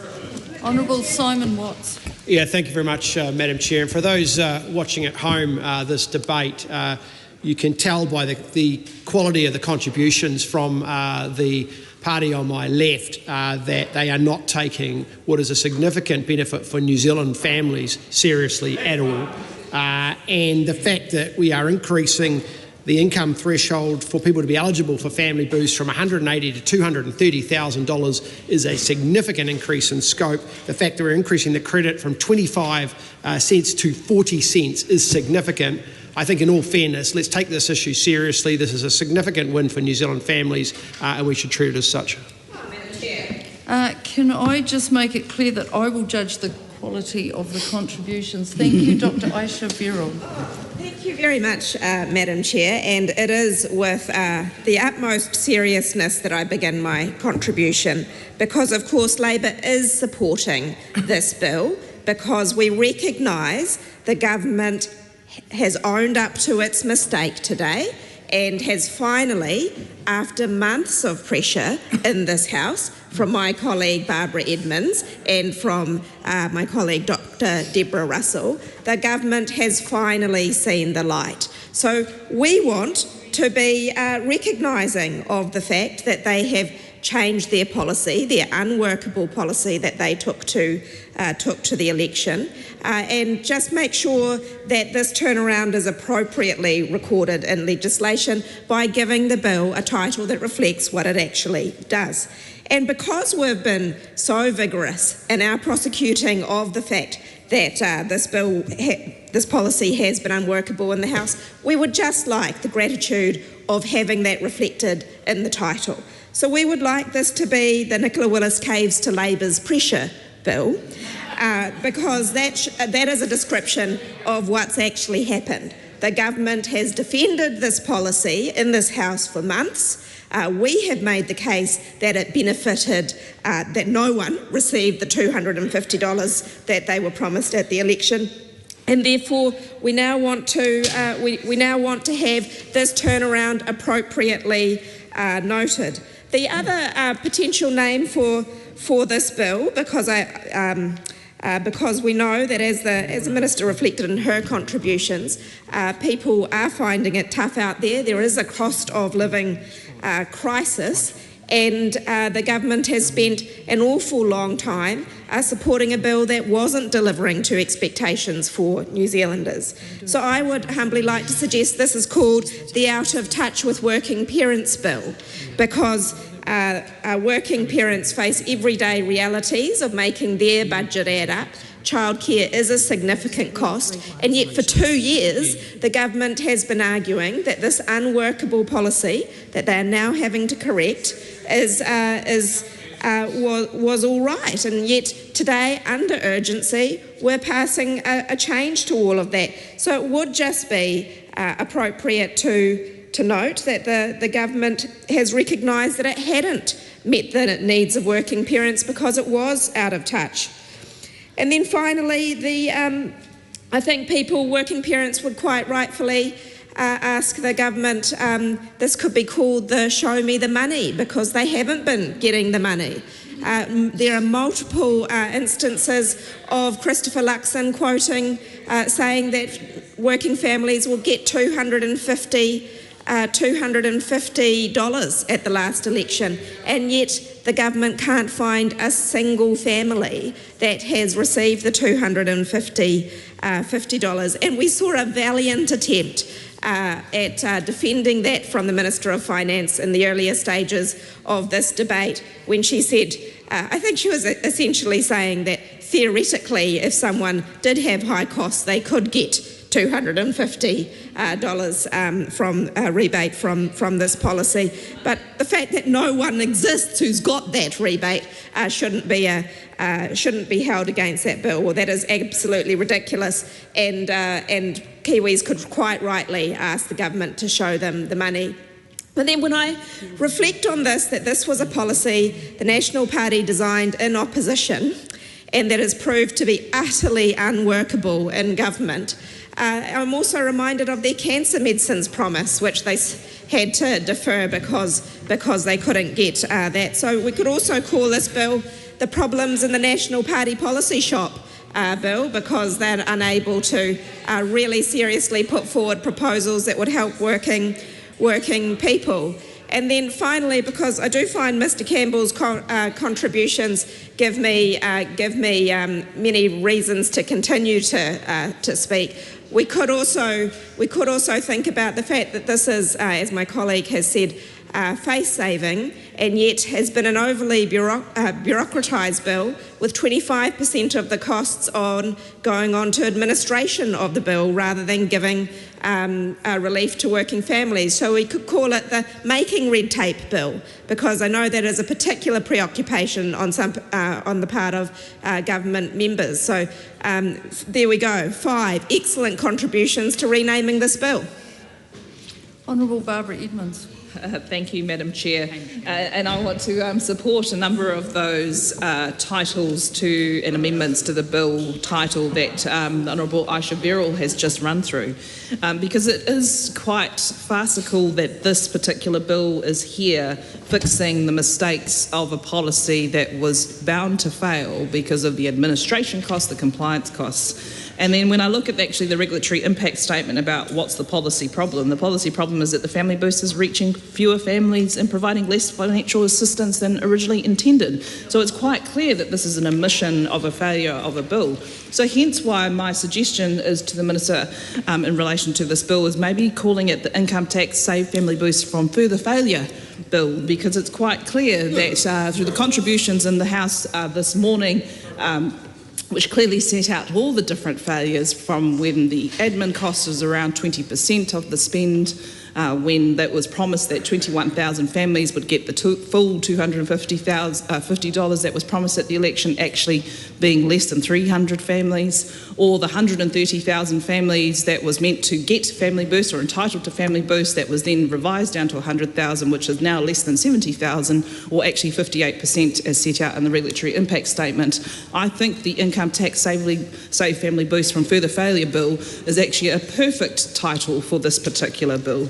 But then also to Dr. Verrill's other contribution around out of touch from Working Parents Bill, Working Parents, I think that is a fitting title for this particular bill, because as we set out earlier in this debate, the number of steps that parents have to go through to actually get their entitlements for this bill. Her suggestion as to rewording this about out of touch for working parents is actually a very fitting name for this bill, because again, as I questioned in my second reading speech, my question or my thing to the Minister really was, is there going to be more bills to fix this policy, given that this bill does not even touch on improving administration? It just actually increases it, and increases the families who are entitled to it. And again, as I prefaced before in the House, The question that I had around the administration is that it needs 95 FTEs. So we can probably go through those questions as we work through the rest of the clauses. But I do believe that this should be called the Income Tax Save Family Boost from Further Failure Bill, because it has been a failure of a policy. We've had an admission from the government that they've had to change this bring this bill to the House, rush it under urgency to try and get more families entitled to it, which is why Labor is supporting the bill. But it is a failure from this government, full stop. When we said you should have done when both the Green Party and the Labor Party in earlier speeches said you should have just extended early childhood education to 2-year-olds, a policy that was minimal administration for families. It was already a policy that they have to undertake when their child turns 3 and 4. Instead, the government decided to repeal it and bring in the Family Boost policy, which is clearly not boosting anybody sufficiently, which is why they've had to come back, fix the legislation, and also why they've actually got another tax bill that has some changes through Order in Council, which Dr. Deborah Russell had talked about. So my suggestion to the House is that we should call this the Income Tax Save Family Boost from Failing Even Further Bill. Honourable Julianne Genter.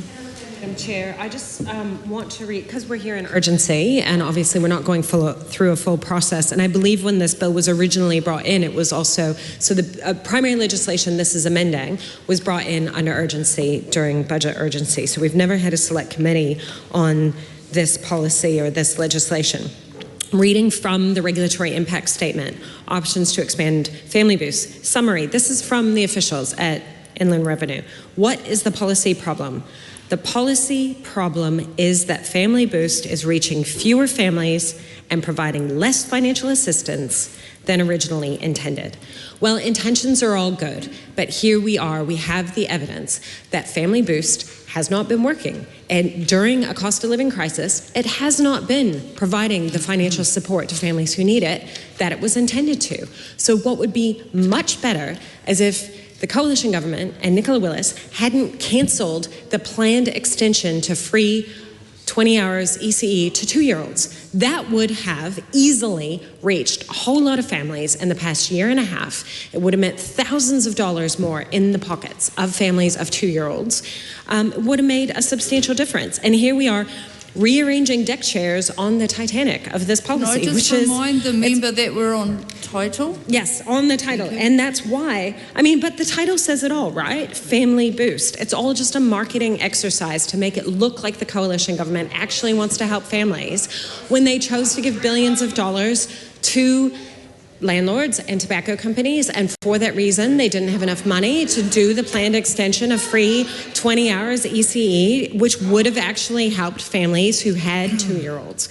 And instead, families with 2-year-olds in early childhood education paid thousands and thousands of dollars more, and a very small number, 250, like what is that as a percentage of the population? 249 families went through the process to get some sort of rebate. And that's just like a pathetically small number, and it doesn't begin to touch the number of people with 2-year-olds who, and even with these changes, the policy is now, we're saying, oh, well, we thought there'd be 100% uptake. But now they're saying a more realistic uptake is 71% of eligible families. So that means, 29% of eligible families, which is nearly a third, are not estimated to take up the benefit of this policy. So there are many alternative titles, but it's like Income Tax Family Boost is not a title that actually captures the impact of the policy. I very much agree with the previous speaker, Honourable Barbara Edmonds, who said this is should be income tax trying to save Family Boost from failing policy. But look, a better solution would be not to do this legislation at all, but to go back to what the Green Party has supported, at least the halfway house of what Labor suggested of extending 20 hours free early childhood to 2-year-olds. But what if we just said all tamariki are eligible for free, universal, public and community early childhood education? Why not? What is the reason to not do that? Wouldn't that be a better policy to achieve the intended outcomes of this bill? Because we haven't been to a select committee, but it's pretty clear the policy objective is to improve the uptake of Family Boost by increasing the number of eligible recipients and the payment amounts to better align with the government's intended level of support. So it's clear this policy has not worked. And while this legislation, this tweak, is going to try and make sure that more families get the benefit, it's not as good as what we could have, anywhere near as good as what we could have. And when we talk to people in the early childhood sector, they're very clear that this government doesn't support quality teachers, doesn't support quality early childhood education. They're taking steps through the review to try and water down early childhood so it's easier for the owners of for-profit centers to cut costs rather than looking at the outcomes we want. The outcomes we want are children who receive the care, who receive the early childhood education that they need to thrive, and that families aren't out of pocket tens of thousands of dollars every year in order to ensure that they can access that. It's not a hard ask. The title of this bill is wholly inadequate. It's a joke. It should be income tax, Family Boost is a joke amendment bill. Madam Chair. Ryan Hamilton. Madam Chair. Debate on this question now closed. I'm going to Dr. Lawrence Yunnan has been really keen to give a very quick title speech, so I'm going to give him that opportunity. But we are getting very, what's that? Sorry. Very keen. Yeah, I'm just said I'm going to give Dr. Lawrence Yunnan a chance to talk on title. I note that the Honourable Dr. Duncan Webb has had one chance. So, but I do want to remind the team that we are on title and we are getting to the point where we're straying off title and into other things which are more important to talk about. Dr. Lawrence Yunnan. Thank you, Madam Chair. I really appreciate it. I do want to address the title because I think overall what we're finding here is an incredibly laughable and out-of-touch bill, mainly because it is providing a technical solution without addressing the core issues that we're currently seeing with Family Boost. So my recommendation, Madam Chair, is that this title should be Income Tax Family Boost, but with a massive caveat that we're still going to see limited numbers of households being eligible to get Family Boost Amendment Bill. I acknowledge that it is a very wordy title, but I think if we're boiling it down, is the title should be more appropriately called Family Boost, yet another blue and yellow and black tape we're seeing by this government. So Family Boost and blue tape amendment bill. Because that's what we are seeing here. Because although we are wanting to address the fact that this is a genuine concern, there is going to be supposedly more allocations of budget for something like this. But the core crux of the issue, as we'll discuss further along, is not enough families have the time or the energy to claim the reimbursement in the first place, which is something we have said when this bill was introduced under urgency in last year's budget. So an alternative title, Madam Chair, should be Income Tax. The government is out of touch with young families, amendment bill, or Income Tax. This government does think that parents of young children don't already have enough to do. Amendment Act. Because frankly, the government members, Madam Chair, is completely out of touch with what young parents are. Not everyone has the fancy resources that the government members on that side of the house have. Some of them have to work multiple jobs. There isn't sufficient time to do the amendment, to do the compensation and to look at the commencement, to look at the ability for families to apply for that retrospective amount. So that's my final one. I think that's the one to land on, Madam Chair, is income tax. The government is out of touch with the parents of young children. Carl Bates. I move that debate on this question now close. The question is that debate on this question now close. All those in favour say aye. Aye. To the contrary, no. The ayes have it. Party vote is being called for, please, Clerk. New Zealand National. 49 votes in favour. New Zealand Labour. 4 votes opposed. Green Party of Aotearoa, New Zealand. Te kaumārima ngā pōti e whakahē ana. ACT New Zealand. 11 votes in favour. New Zealand First. 8 votes in favour. Te Party Māori. Rima ngā pōti e whakahē ana.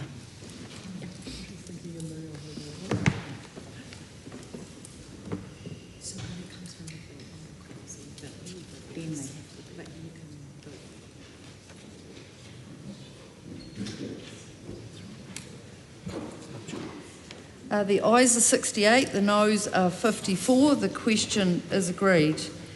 Now, we come to a number of questions, and the first one around Honourable Dr Duncan Webb's tabled amendment to Clause 1, replacing family boost with 0 families fully boosted, is ruled out of order as being merely an attempt to criticise the bill.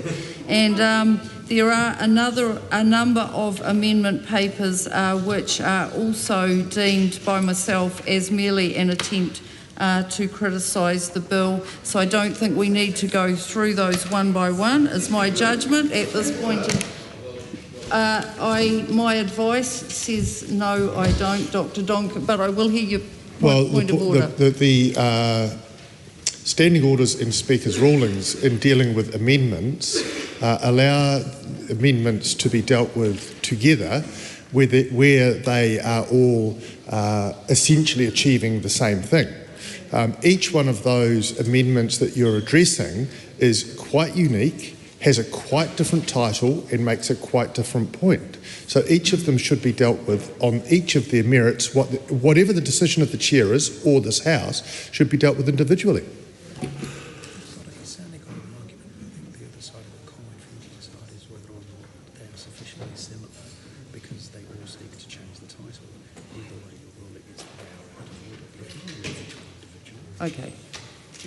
Okay. So yes, I could group them, but I'm going to actually read them as the members suggested.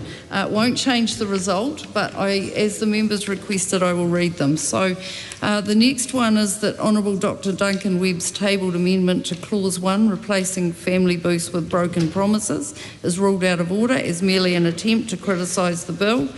That Honourable Dr Duncan Webb's tabled amendments to Clause 1, replacing family boost with welfare, is ruled out of order as merely an attempt to criticise the bill. That Honourable Dr Duncan Webb's tabled amendment to Clause 1, replacing family boost with show me the money, is ruled out of order as being merely an attempt to criticise the bill. That Honourable Dr Duncan Webb's tabled amendment to Clause 1, replacing family boost with imaginary $250 per week, is ruled out of order as being merely an attempt to criticise the bill. That Honourable Dr Duncan Webb's tabled amendment to Clause 1, replacing family boost with desperate vote-grabbing measure, is ruled out of order as being merely an attempt to criticise the bill. The question is that Honourable Dr Duncan Webb's tabled amendment to Clause 1, replacing family boost with family boost but not really for Māori or Pacifica, is ruled out of order as being merely an attempt to criticise the bill. That Honourable Dr Duncan Webb's tabled amendment to Clause 1, replacing family boost with bigger subsidies for richer people, is ruled out of order as being merely an attempt to criticise the bill. That Honourable Dr Duncan Webb's tabled amendment to Clause 1, replacing family boost with cleaning up after Nicola, is ruled out of order as being merely an attempt to criticise the bill. The question is that Honourable Dr Duncan Webb's tabled amendment to Clause 1, replacing family boost with leadership chances boost, is ruled out of order as being merely an attempt to criticise the bill. And that Honourable Dr Duncan Webb's tabled amendment to Clause 1, replacing family boost with pay first, subsidise later, is ruled out of order as being merely an attempt to criticise the bill. Madam Speaker. That really is quite an accurate description because it doesn't... I think I'd ask the member to be careful about trifling with the House. I've ruled these out of order. And it's only the one I'm asking about, just reflecting that the pay now, subsidised later is actually an accurate description of what this bill does. And my judgment has been made, Honourable Dr Duncan Webb. I'd like to ask you to resume your seat and then, quiet please, we're voting. The question is that clause 1 stand part. All those in favour say aye. Aye. To the contrary, no. No. The ayes have it. A party vote has been called for. Would the clerk please conduct a party vote? New Zealand National. 49 votes in favour. New Zealand Labour. 34 votes opposed. Green Party of Aotearoa, New Zealand. 15 votes opposed. ACT New Zealand. 11 votes in favour. New Zealand First. 8 votes in favour. Te Pāti Māori. 5 votes opposed.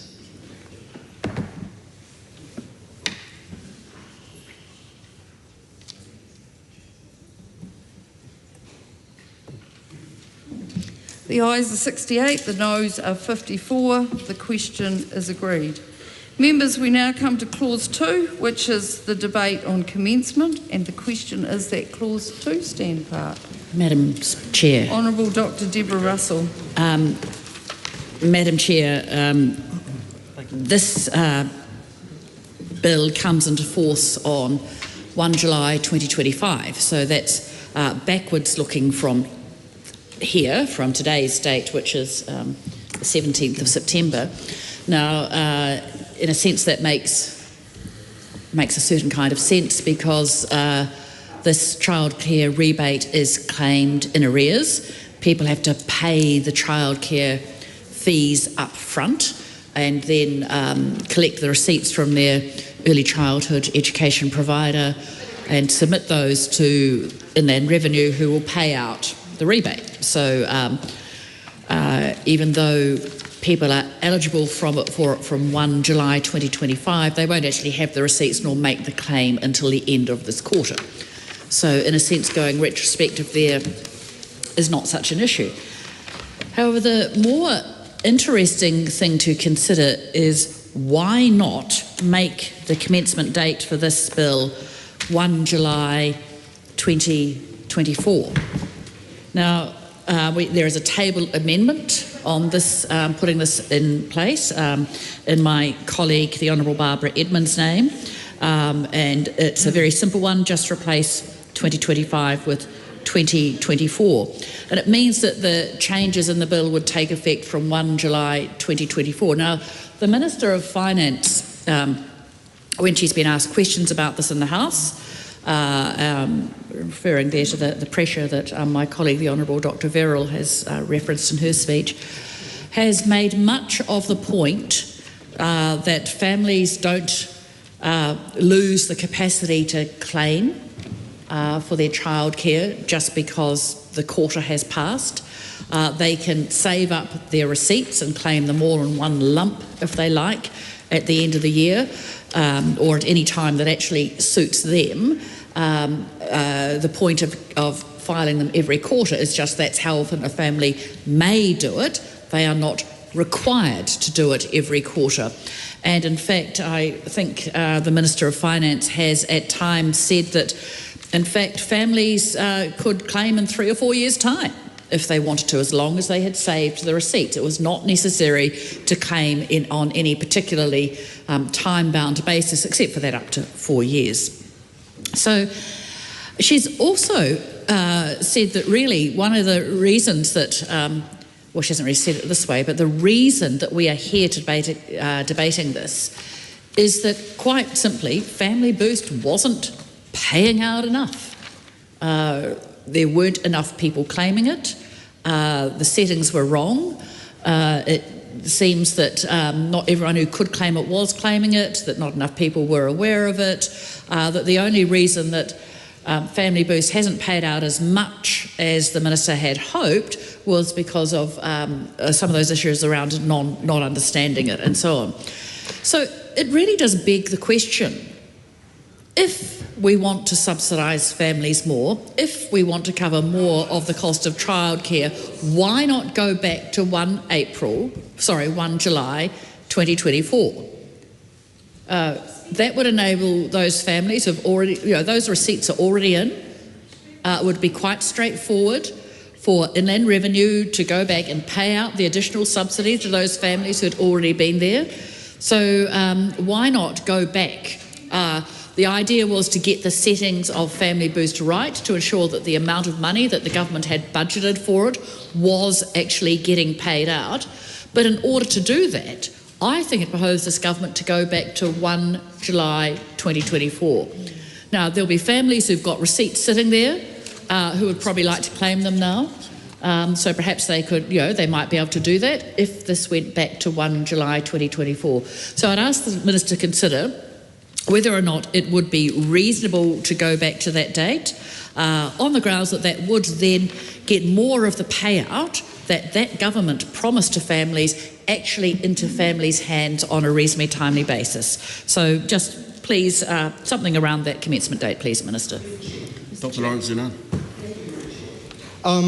I too want to speak to my amendment, which addresses sort of the similar query, and I guess we're looking to the Minister for some response on that.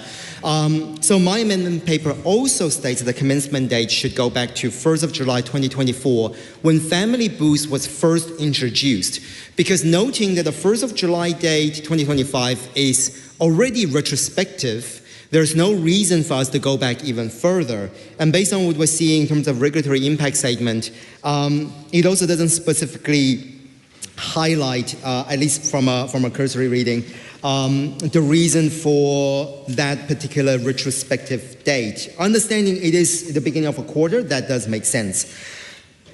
The commencement date also introduces, I guess, a recommendation, but also a question for the Minister. And I guess the recommendation is, noting that the commencement date is retrospective to the 1st of July 2025, would the Minister then consider streamlining the process of, rather than having people reapply for that period if they have already made the application, just to simply let IRD, who already have those data on file, to proactively give the money to the families, and with the difference based on the commencement date. That might be something, just checking, that is something that I'm not seeing in the bill as providing any clarification, but the Minister may be able to clarify.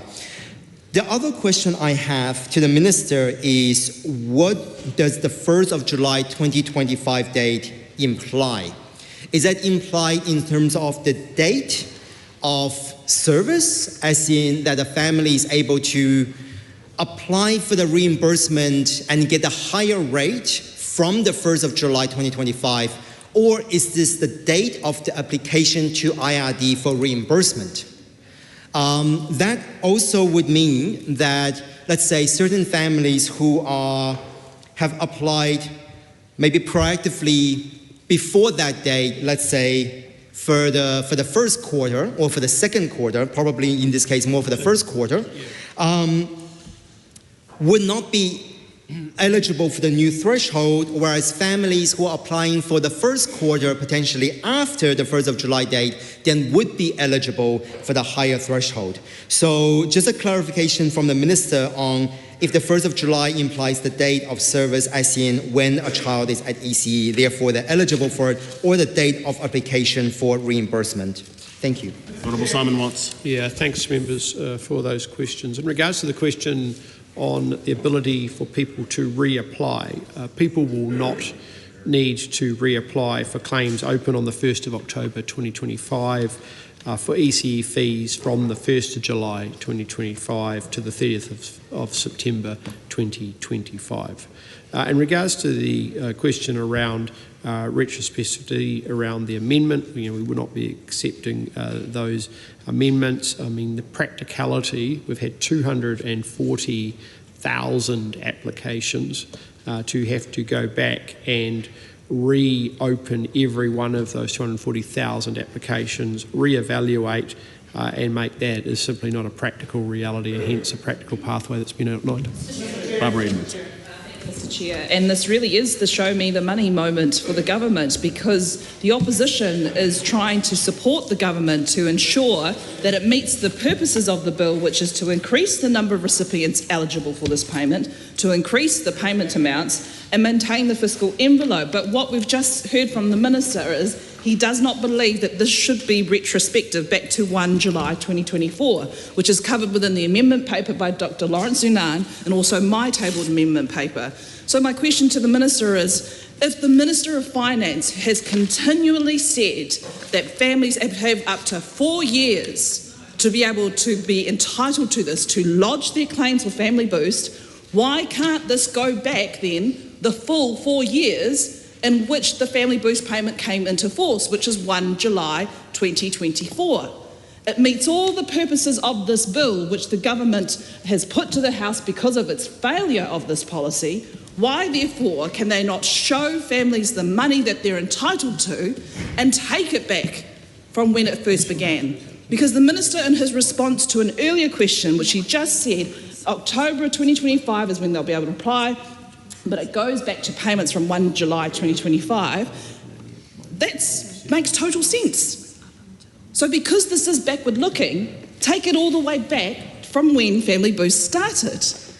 Or is the real reason why the government won't support that amendment by both Dr. Lawrence Unan and myself is because they don't want to pay out that money to families. They've had to come to the House today to change their policy, fix their policy failure.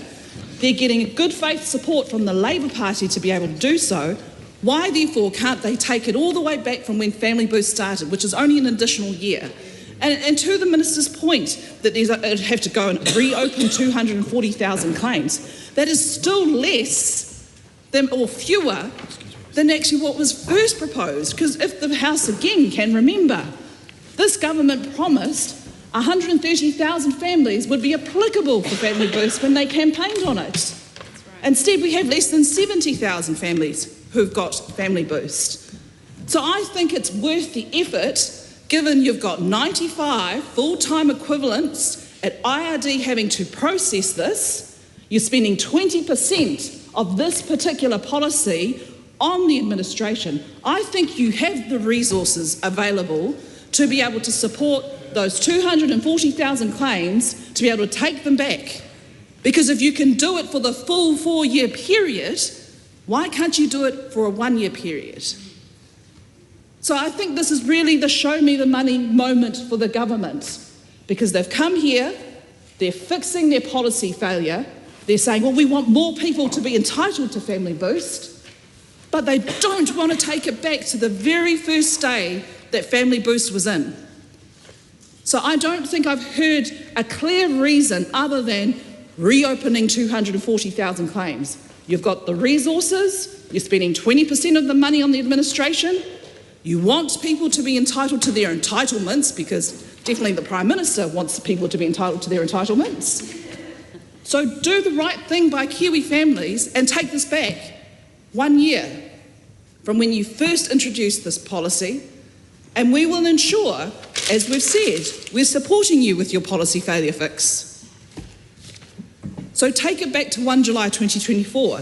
Otherwise, I don't understand why the Minister is concerned about the 240,000 when the Minister of Finance has said it can look back past the 4 years. So I'd like a response to the Minister on those particular comments, because you've got the money, because it's been underspent, you've got the bureaucracy set up, you've already got the administration of the particular, you've got the actual information. I don't understand why you can't just go back to 2024, other than is because it doesn't meet the fiscals. And if it doesn't meet the fiscals, then it just shows how much more of a failure this policy is in the first place. Ricardo Mendes March. Mr. Chair, this is my first opportunity to speak on this bill, and I wanted to follow up on questions in relationship to the commencement date. This is something that, oh, and I love that the clock is not moving on me, but thank you, we can start at 5 minutes. Thank you very much. So I don't want to ask in relationship to the questions that had already been asked. This is something we could have unpacked at the Select Committee stage. I wanted to be noted that we are debating this in urgency. So some of the questions that I think could have arisen at the Select Committee stage, and certainly some of us would have lodged parliamentary written questions to try and ascertain this, is whether at all at any point during the development of this bill, the Minister sought advice on the costings that would have been involved should this have been made retrospective to the 1st of July of 2024. So did the Minister at any given time seek advice in relationship to making it retrospective to the 1st of July 2024 date, which, as others have canvassed, there's an amendment on the table in relationship to it. If the Minister did indeed seek advice in relationship to exploring options to that date, that officials provide any potential costings that would have involved having this bill with a commencement date of the July 1st, 2024. If that was the case, what were those costings? I think the questions that my colleagues have raised are incredibly valid, because I think the current commencement date does not seem to meet the intent of the bill as publicly stated by the government, which is to have more family access this payment. And so I'm curious to know as to whether the Minister even bothered exploring this option. And the rest, the regulatory impact statement that we've been provided, there were 4 options that were given to the Minister, but we don't have much detail in terms of whether at all the option of having the commencement date on the 2024 date was explored whatsoever.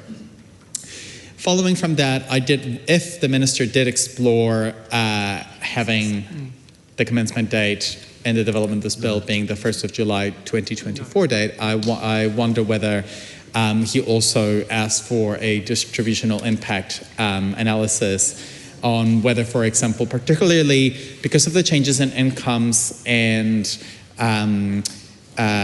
job losses that we've experienced over the past 12 months, I can see that the profiles of people who may have been eligible between the July the 1st 2024 date as proposed by my colleagues and 1st of July 2025 would have changed. And so did the Minister seek any advice also around the sort of profile of people who could have been eligible for what it is in this bill in July 1st, 2024 compared to now? This is quite important because I think that, well, the government talks a lot about the state of the books, and I think it would have been quite negligible to not have sought advice of what moving this to 1st of July 2024 would have looked like. And I think because we did not have a select committee process, it's really critical that the government is upfront of exactly what were the initial scoping that would have been done to develop this bill. The RIS does note that there's 4 options, but I'm sure that in the earlier discussions that he would have been having with officials, we could have found out through parliamentary questions or a select committee process, should this bill had not been brought under urgency, as to whether this date of 1st of July 2024 was explored altogether. So just to recap, the questions are whether, if at all, the Minister sought advice on an earlier commencement date. If not, why not? If he did ask for the advice, did he get given any costings as to the implications of moving this to July 1st, 2024, and whether a distributional impact assessment would have been done if the Minister had explored at all in discussions with officials or colleagues of moving this date or exploring having the date beginning in July 1st, 2024, as opposed to July 1st, 2025. Once again, this is all stuff we could have explored in the select committee stage, which the government chose not to have, despite well knowing for quite a few months that not many families were accessing the full amounts that this policy was intended to provide. Honourable Simon Watts. Thank you for the contribution. So, as part of the policy development process, the government received a wide range of advice. The 4 specific options that were considered in the context of this bill are, as the member noted, outlined in the regulatory impact statement. And I'd refer the member to look at those bullet points which outline the key considerations that were given to this policy. I mean, I appreciate that some members in the House might find it ironic that sometimes you need to stay within appropriations that you set in a budget, okay? Because on some side of the House that doesn't really mean anything, where, you know, it's just spend money like there's no tomorrow, fire hosing the money around, hoping it hits a target, and it never does. But glad those days are over, okay? We've got sensible, balanced people who actually understand the economy in charge of this place. But we've got an appropriation, and the changes in the context of this bill ensure that we meet those requirements. Yeah, Mr. Chair. Thank you, Mr. Chair. I would like to point out to the Minister, he makes a good point about staying within appropriations, but of course there has been an underspend in this appropriation. In fact, a massive underspend, and that's why we're here, so I'm not sure that quite answers the point that was being made. I do want to raise a particular issue. It's an administrative issue, and I hope that the Minister has talked this over with his officials and that he can provide some reassurance on this. Now, because the Minister is not going to backdate this policy to 1 July 2024, but he is going to backdate it to 1 July 2025, and because, as we've been told frequently by the Minister of Finance, it's perfectly possible for people to save up their receipts from their early childhood education provider and submit them in lumps. So I'm thinking of a scenario, Minister, where perhaps a family that hasn't claimed previously, but thanks to this bill is now aware of it because we've had to come into the House and fix up these mistakes, would have a whole swag of early childhood education receipts, say from March this year or whatever, from April, May, June, July, August this year. The dates, actually August wouldn't matter, but from last year as well. And of course, those are receipts that would be eligible for the rebate up to 1 July 2025. So I'm thinking of the receipts from 1 July 2024 through to 30 June 2025, all right, for childcare in those periods. And those receipts are eligible for the original rebate, the failed rebate, the one that was simply not paying out enough. And of course, the receipts from 1 July 2025 onwards are going to get the new refreshed and revised rebate, which will get paid at a higher amount. So that is going to mean a bit of work, and I want to know where this work is going to fall, because there will be families who submit receipts that go over that 1 July 2025 threshold, some from the lower rebate, some from the higher rebate. Now, I want to know if Inland Revenue is adjusting the way it is going to set up the rebate claims process. Now, my children are in their 20s, so I have not had to do this for myself. So I don't know, I haven't been able to go and go through the rebate process myself. So I don't know exactly how it works. But is it going to be the case that people are going to have to put in the date for each set of receipts, and that then triggers the amount of rebate that is available to them? So that's an extra compliance cost for the person claiming the receipt. Or is it going to be the case that Inland Revenue officials are going to have to, for the next however many years, and it could be up to 4 years, go through each set of receipts that is uploaded and work out whether they are eligible for the earlier lower rebate or the later higher rebate? And of course that's a processing cost for Inland Revenue. Now we know that there are 95 full-time equivalent employees engaged on administering this rebate. It's not exactly it's a lot of people engaged. When typically we manage our tax system so that things flow pretty seamlessly. I want to know if Inland Revenue is anticipating having to hire any more people because of this change in the rebate. In fact, the Minister has talked about the work involved in having to go if we shifted the application dates back to 1 July 2024. The Minister has talked about the work involved in going back and reprocessing receipts and claims for people who've claimed up until now. But I want to know if there's any work been done on how much work is going to need to be done, wherever it's done, in working out how many of the receipts get the lower rebate and how many of them get the higher rebate, what checking is going on around there. It just seems to me there's two sets of work involved here, and I'd like to know what analysis was carried out on it, and whether this influenced the particular start date that has been chosen for this policy, given the fact that the appropriation has been underspent, so that's the actual appropriation is not an issue, but what might be an issue is the work involved.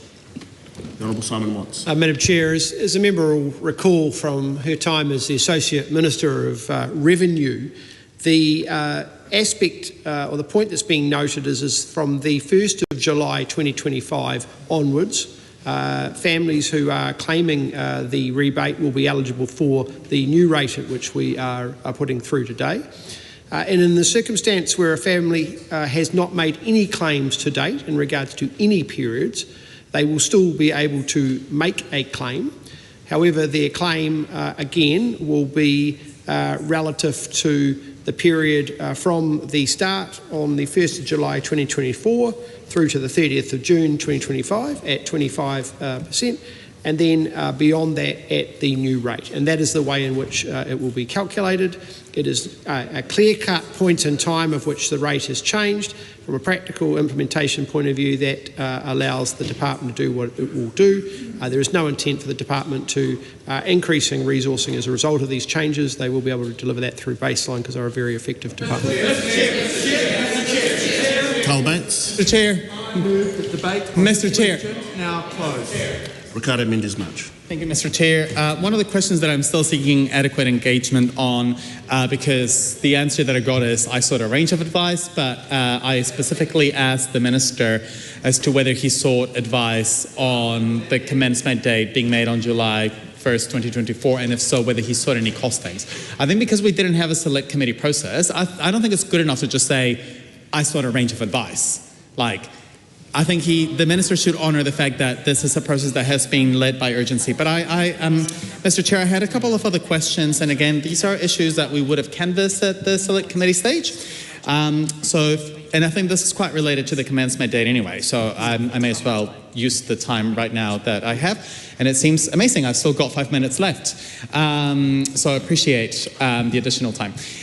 So going on the issue of how this impacts children, and specifically on the current commencement date we've got in front of us, I wanted to ask as to whether, and I think it's important for the Minister to put it on the record and in the Hansard, as to whether a child impact assessment has been done in relationship to the bill in front of us. I mean, we know that this affects families with children.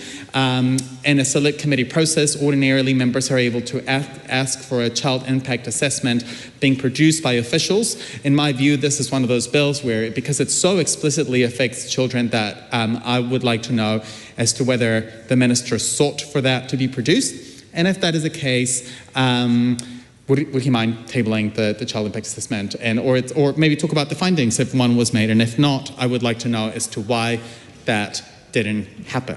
If there wasn't a child impact assessment being done on this bill, I think that's deeply problematic, because particularly, as other colleagues have noted, specifically on the commencement date, we know that additional families could have benefited should the commencement date be brought forward to 2024. And therefore, in terms of the child impact assessment, it would have been useful for the government to front up and actually give us a more detailed analysis of what that would have looked like more in detail. And that's one of the things that could have been useful as well. It would also be useful for the Minister in relation to the commencement date as to whether he had a discussion with the Children Commissioner at all on this issue. I think that's a really important entity that should be consulted as part of this, and particularly as others have noted, in terms of showing the money to the families that could benefit from this, whether there was any feedback from the Children's Commissioner in relationship to making sure that families could have been captured if the commencement date was brought earlier. I think this is important because the Minister may have talked about, sticking to the appropriations, but the bill in front of us is due to bad policy design by this government. It's being brought forward to us because the government did not design this policy the right way. We're seeing it in the number of families that are receiving it, and therefore I think it's important to get more robust answers in relationship to the full scope of advice that the Minister would have commissioned, particularly in the earlier stages of this bill. And I think the Minister should talk more in detail about this rather than say, I sought a range of advice.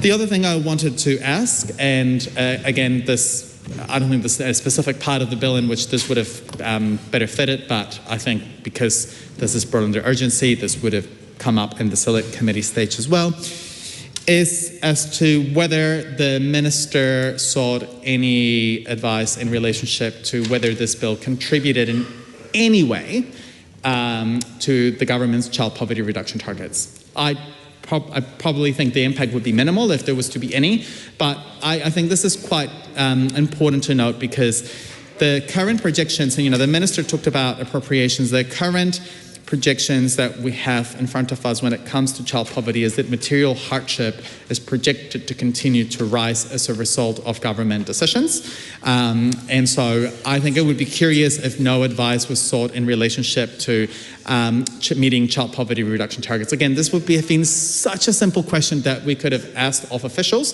should there have been a Select Committee stage, or the Minister himself once he stood in front of us. I think it is important that even though the bill, the scope of the bill will likely benefit families that are doing it better off, it is important that we get the Minister's comments on this issue because of the concerning statistics in relationship to material hardship. Additionally, there would have been families that would have lost their jobs between the 1st of July 2024 and now, who now may be in poverty and may not have been benefited with this bill, and would have actually maybe received more support if we moved it to 2024, while they may still have a higher income due to them still having a job. So to recap, I'm curious to know as to whether a child impact assessment was produced, whether the Minister's got comments on this issue, as to whether there were any analysis being done on meeting child poverty reduction targets, and if not, why not? And I'd like to ask as to whether any advice was sought as to changes in potential incomes and therefore eligibility for families that, for example, would have lost their jobs between the 2024 date and now. And as much as I note the backbenchers on my other side complaining, they brought this under urgency. I think adequate scrutiny is well overdue. Be a good legislator. Thanks, Mr. Chair. In regards to the questions on child impact assessment, all the analysis that the member is referring to is in the regulatory impact statement. And while no specific child impact assessment was undertaken, the reason and the rationale why this is because this is dealing with tax legislation around impacted family income. And in that context, it is not deemed appropriate. However, the broader considerations are outlined in the regulatory impact statement. If the member has read that, he would note that. Barbara Edmonds. Mr. Chair, I just want to speak to the tabled amendment by Camilla Bellich that's actually been just tabled. And it's in relation to, perhaps in response to the Minister's concerns about the backdating and reopening of 240,000 claims. So I can see where Camilla Bellich has been very clever to help the Minister. She's actually thought to amend it rather than 1 July 2025. She's proposing that you move the date to 1 October 2024. So not 1 July 2024, but 1 October. So therefore the 240,000 claims that have been reopened would actually would be a bit less than that. I mean, if the Minister's got any figures or can break down the 240,000 claims that would have to be reopened, would really appreciate them because to the member from the Greens who has raised, we haven't had an opportunity to take this through the Select Committee. We haven't had an opportunity to be able to actually analyse the bill and get some advice from officials to the additional questions, so I support his comments that he made. But also, if you go to the 1 October 2024, perhaps that will fit the fiscal envelope that the Minister, or the appropriation that the Minister talked about. Because to Dr Deborah Russell's point, and again I acknowledge her comment in relation to that, there is an underspend in this policy. The regulatory impact statement itself says the uptake is only 52% for this policy. So there's been clearly an underspend in the first year of this policy being enforced. So if the Minister, because I didn't hear a response to the Green Party member's question, did the Minister seek any advice on a different commencement date? And if he did, can he step through that advice? Because again, we haven't had a Select Committee, we haven't had a chance to ask that of officials ourselves. And if he did, what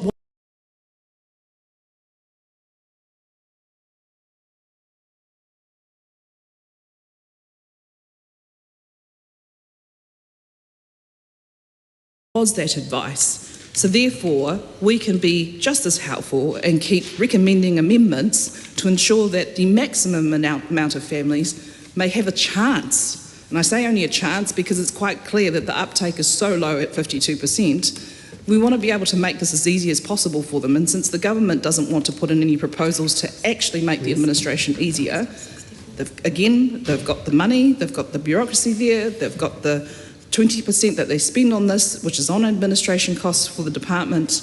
I just want to understand from the Minister why, if he would consider a 1 October 2024 date, because I think that could help him in relation to the fiscal envelope, and again, would really like a response, given this is going under urgency, to the Green Party members' questions around whether he actually sought an earlier date, and if he did seek the earlier date, what advice was he given?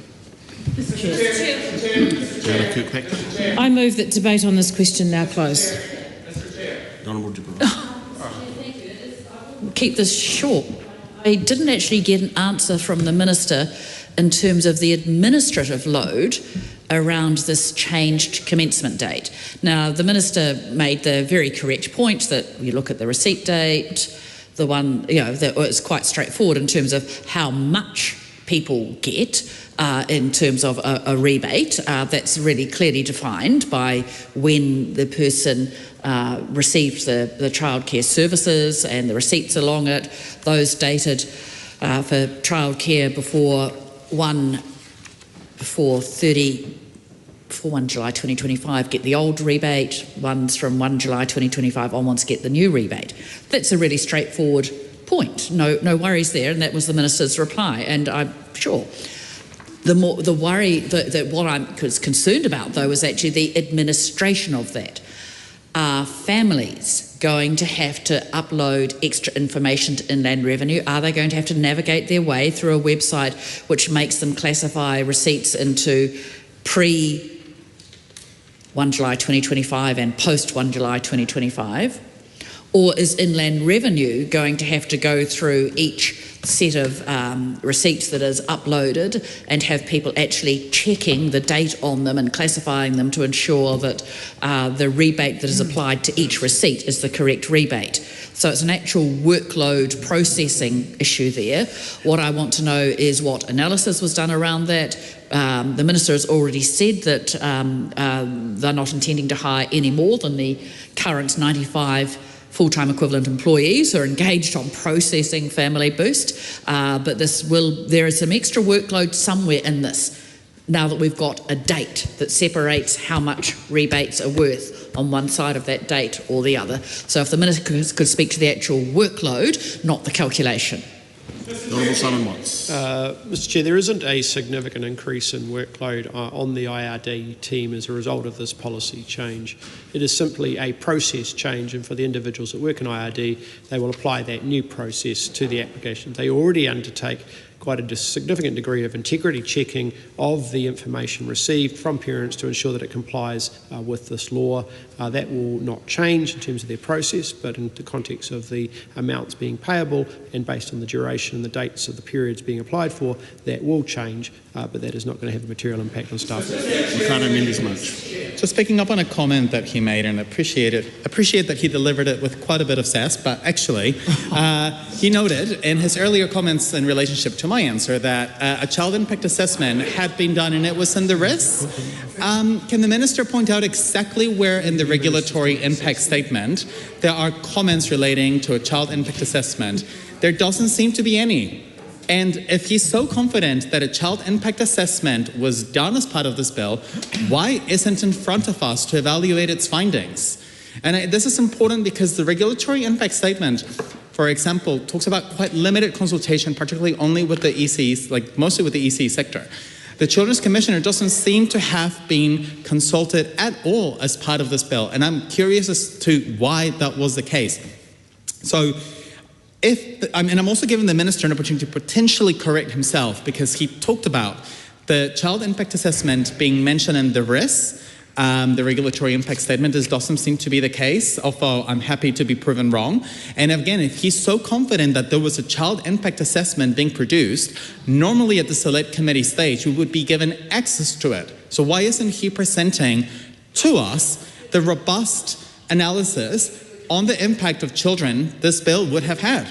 This is about demanding that the Minister actually holds himself accountable for the advice that he has sought, both in terms of the commencement date, but also around the child impact assessment that he claims that was done and was mentioned in the RIS. So if he's able, and I appreciate that Dana Kirkpatrick may be new to this place, maybe she doesn't know what a child impact assessment is, but it's actually it would be quite useful. What's that?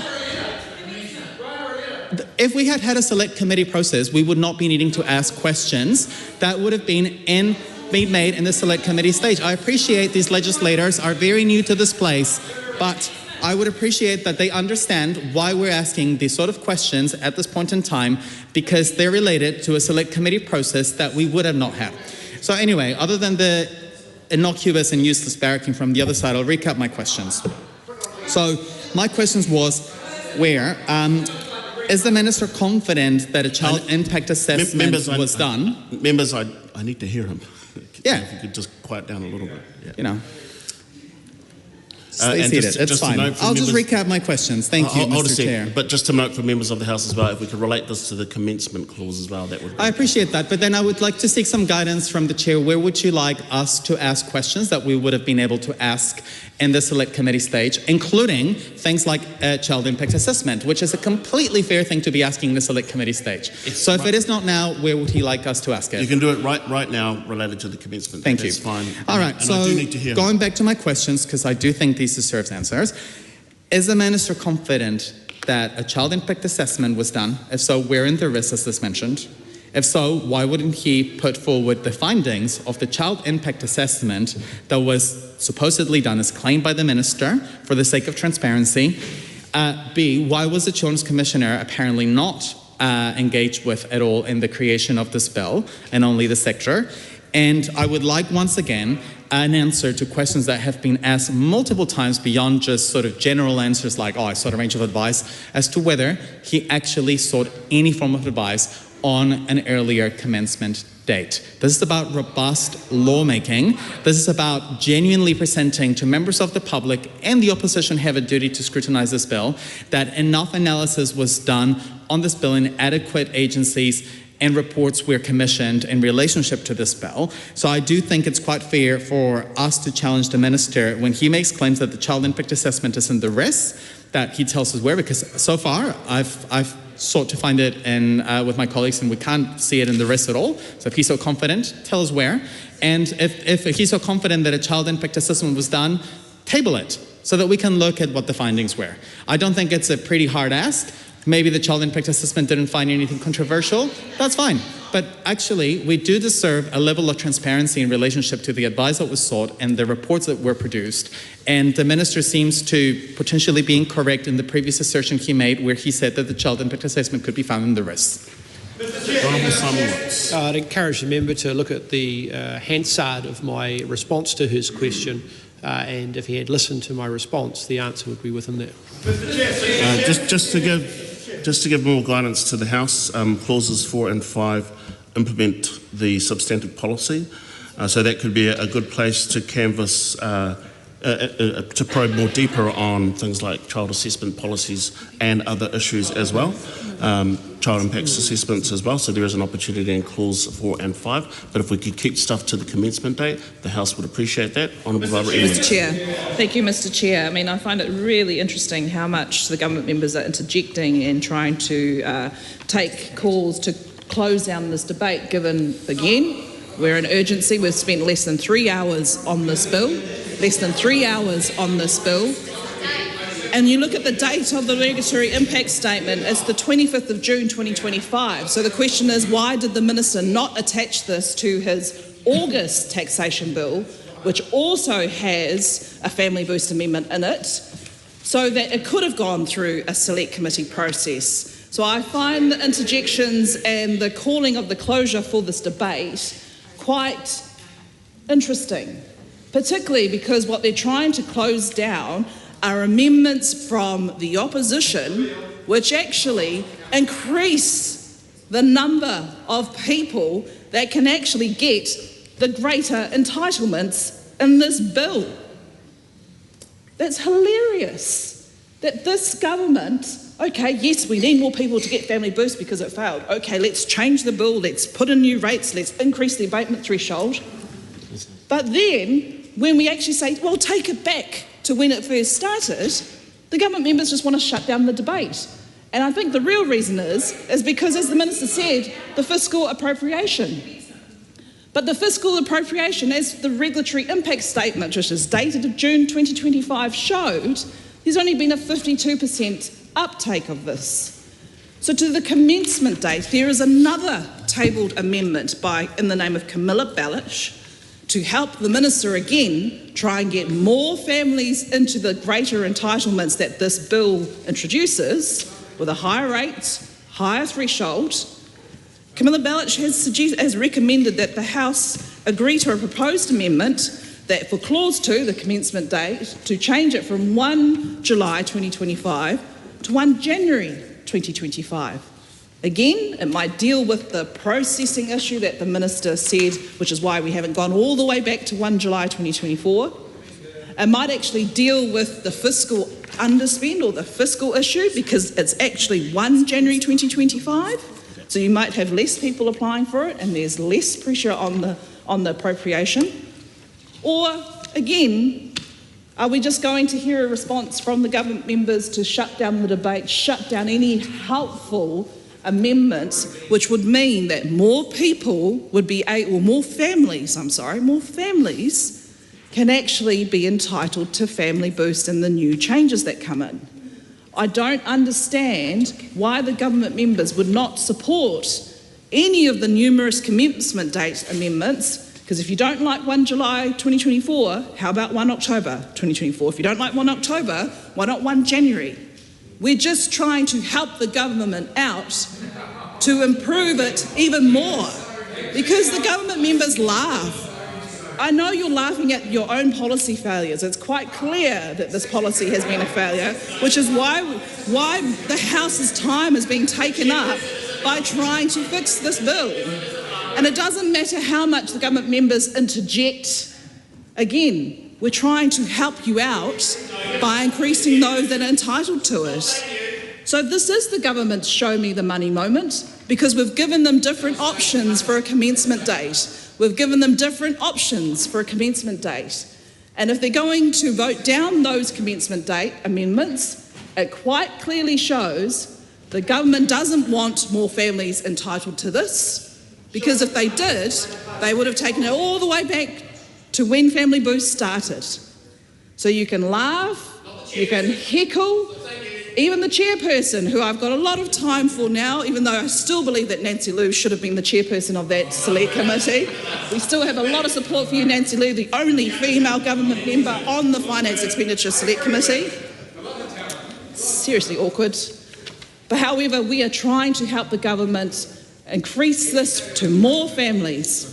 We understand that that the government is embarrassed to have to bring this bill to the House to try and increase the entitlement for families. We're supporting it because we know families are doing it tough right now.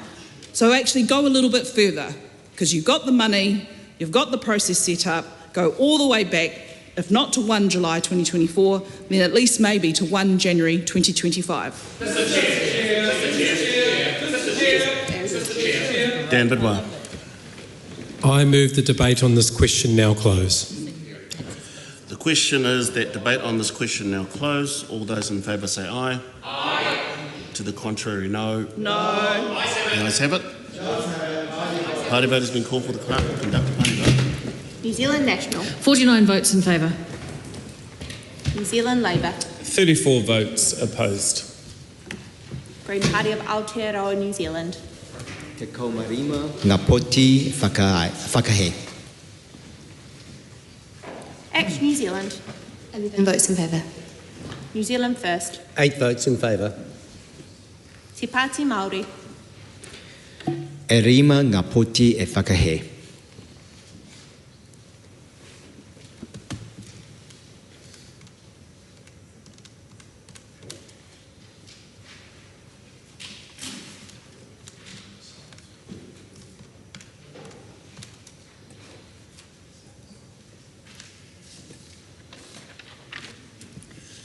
The ayes are 68, the noes are 54. The question is agreed to.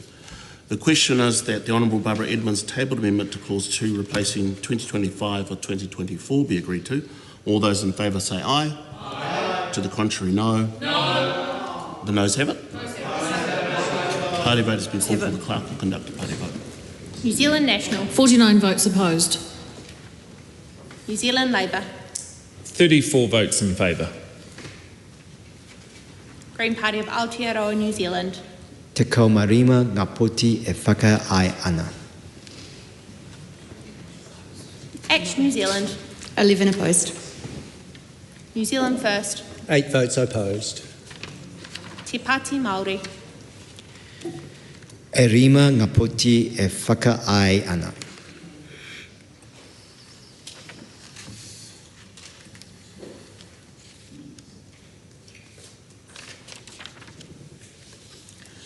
The ayes are 54, the noes are 68. The question is not agreed to.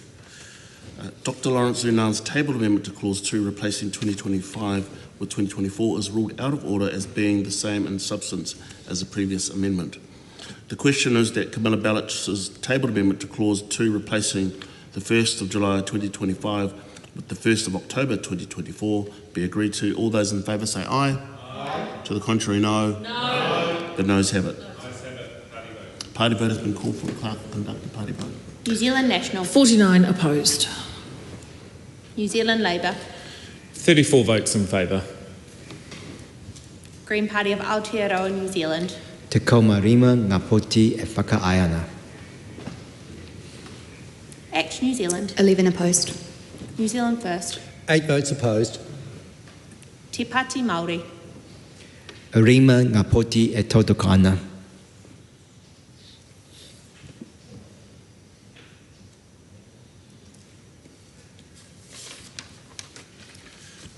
The ayes are 54, the noes are 68. The question is not agreed to. The question is that Camilla Ballich's tabled amendment to Clause 2 replacing 1st of July 2025 with 1st of January 2025 be agreed to. All those in favour say aye. Aye. To the contrary, no. No. The noes have it. Party vote has been called for. The clerk will conduct the party vote. New Zealand National. 49 votes opposed. New Zealand Labour. 34 votes in favour. Green Party of Aotearoa, New Zealand. Te kaumarima ngā poti e whakaai ana. Action New Zealand. 11 opposed. New Zealand First. 8 votes opposed. Te Pāti Māori. E rima ngā poti e whakaai ana.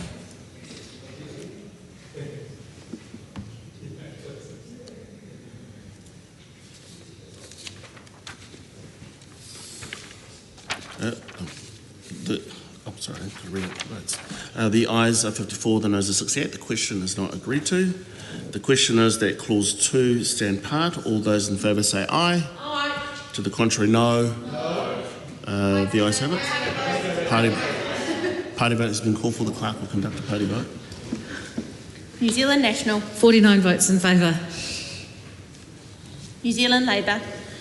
34 votes opposed. Green Party of Aotearoa, New Zealand. Te kaumarima ngā poti e whakahe ana. Act New Zealand. 11 in favour. New Zealand First. 8 votes in favour. Te Pāti Māori. E rima ngā poti e whakaai ana.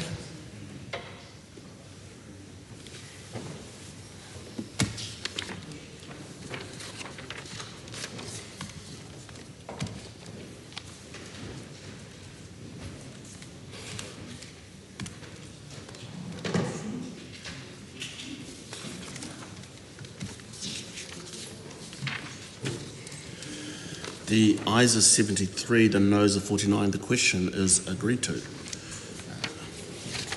We now come to clause 3. This is the debate on the Principal Act.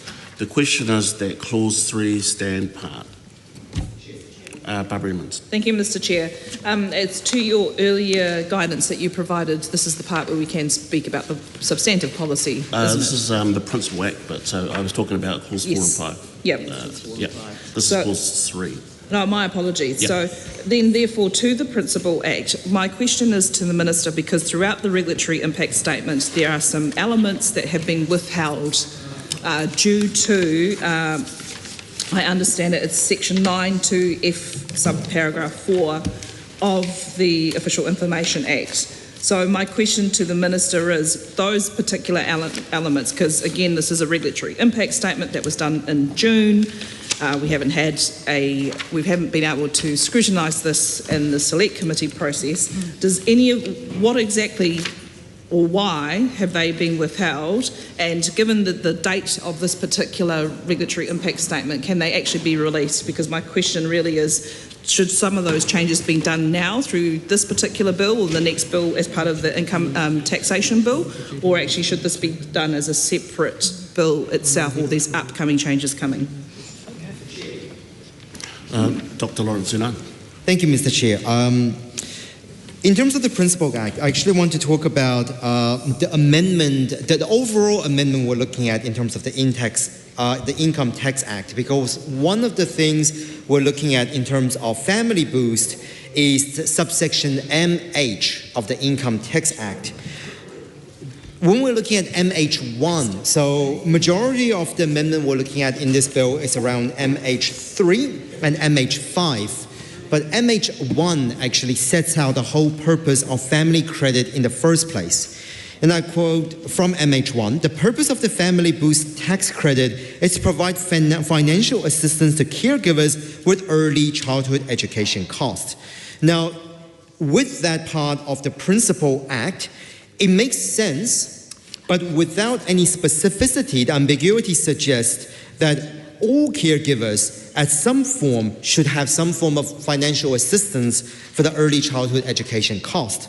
However, I'm noting on page 8, table 2 of the regulatory impact statement that overall we have seen total year to date 28,540 families or applicants, I guess, have been denied their claim to Family Boost. And I wondered if seeking clarity from the Minister on whether that the fact that there are such a huge number of declined claims actually serves the purpose of the Principal Act, particularly subpart MH1 at all. So it's a short question, just asking Minister for clarity on whether he thinks that the providing financial assistance to caregivers gives the implicit implication that it's supposed to be for all caregivers, yet we're seeing a lot of claims denied. Madam Chair. Lawrence Sunan. Thank you, Madam Chair. While the Minister seeks guidance, I'll just take another quick, short call on the Principal Act, which is Other than these two, has there any other part of subpart MH or any broader aspects of the Income Tax Act that would be affected by the changes we're seeing right now? The Honourable Simon Watts. Madam Chair, in response to the questions in regards to the elements that have been withheld, that is because those elements are being withheld because they remain under active consideration. The question is that Clause 3 stand part. All those in favour, please say aye. Aye. To the contrary, no. No. The ayes have it. A party vote is called for, Madam Clerk.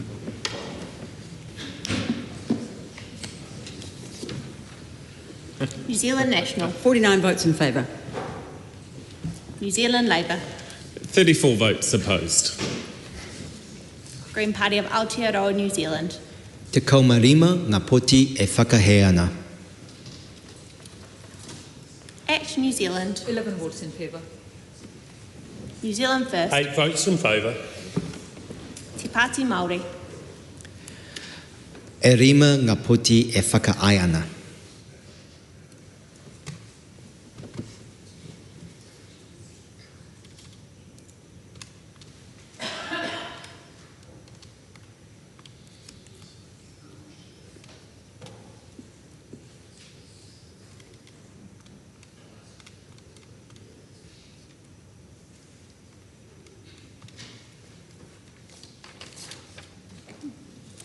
Members, the ayes are 73, the noes are 49. The question is agreed to.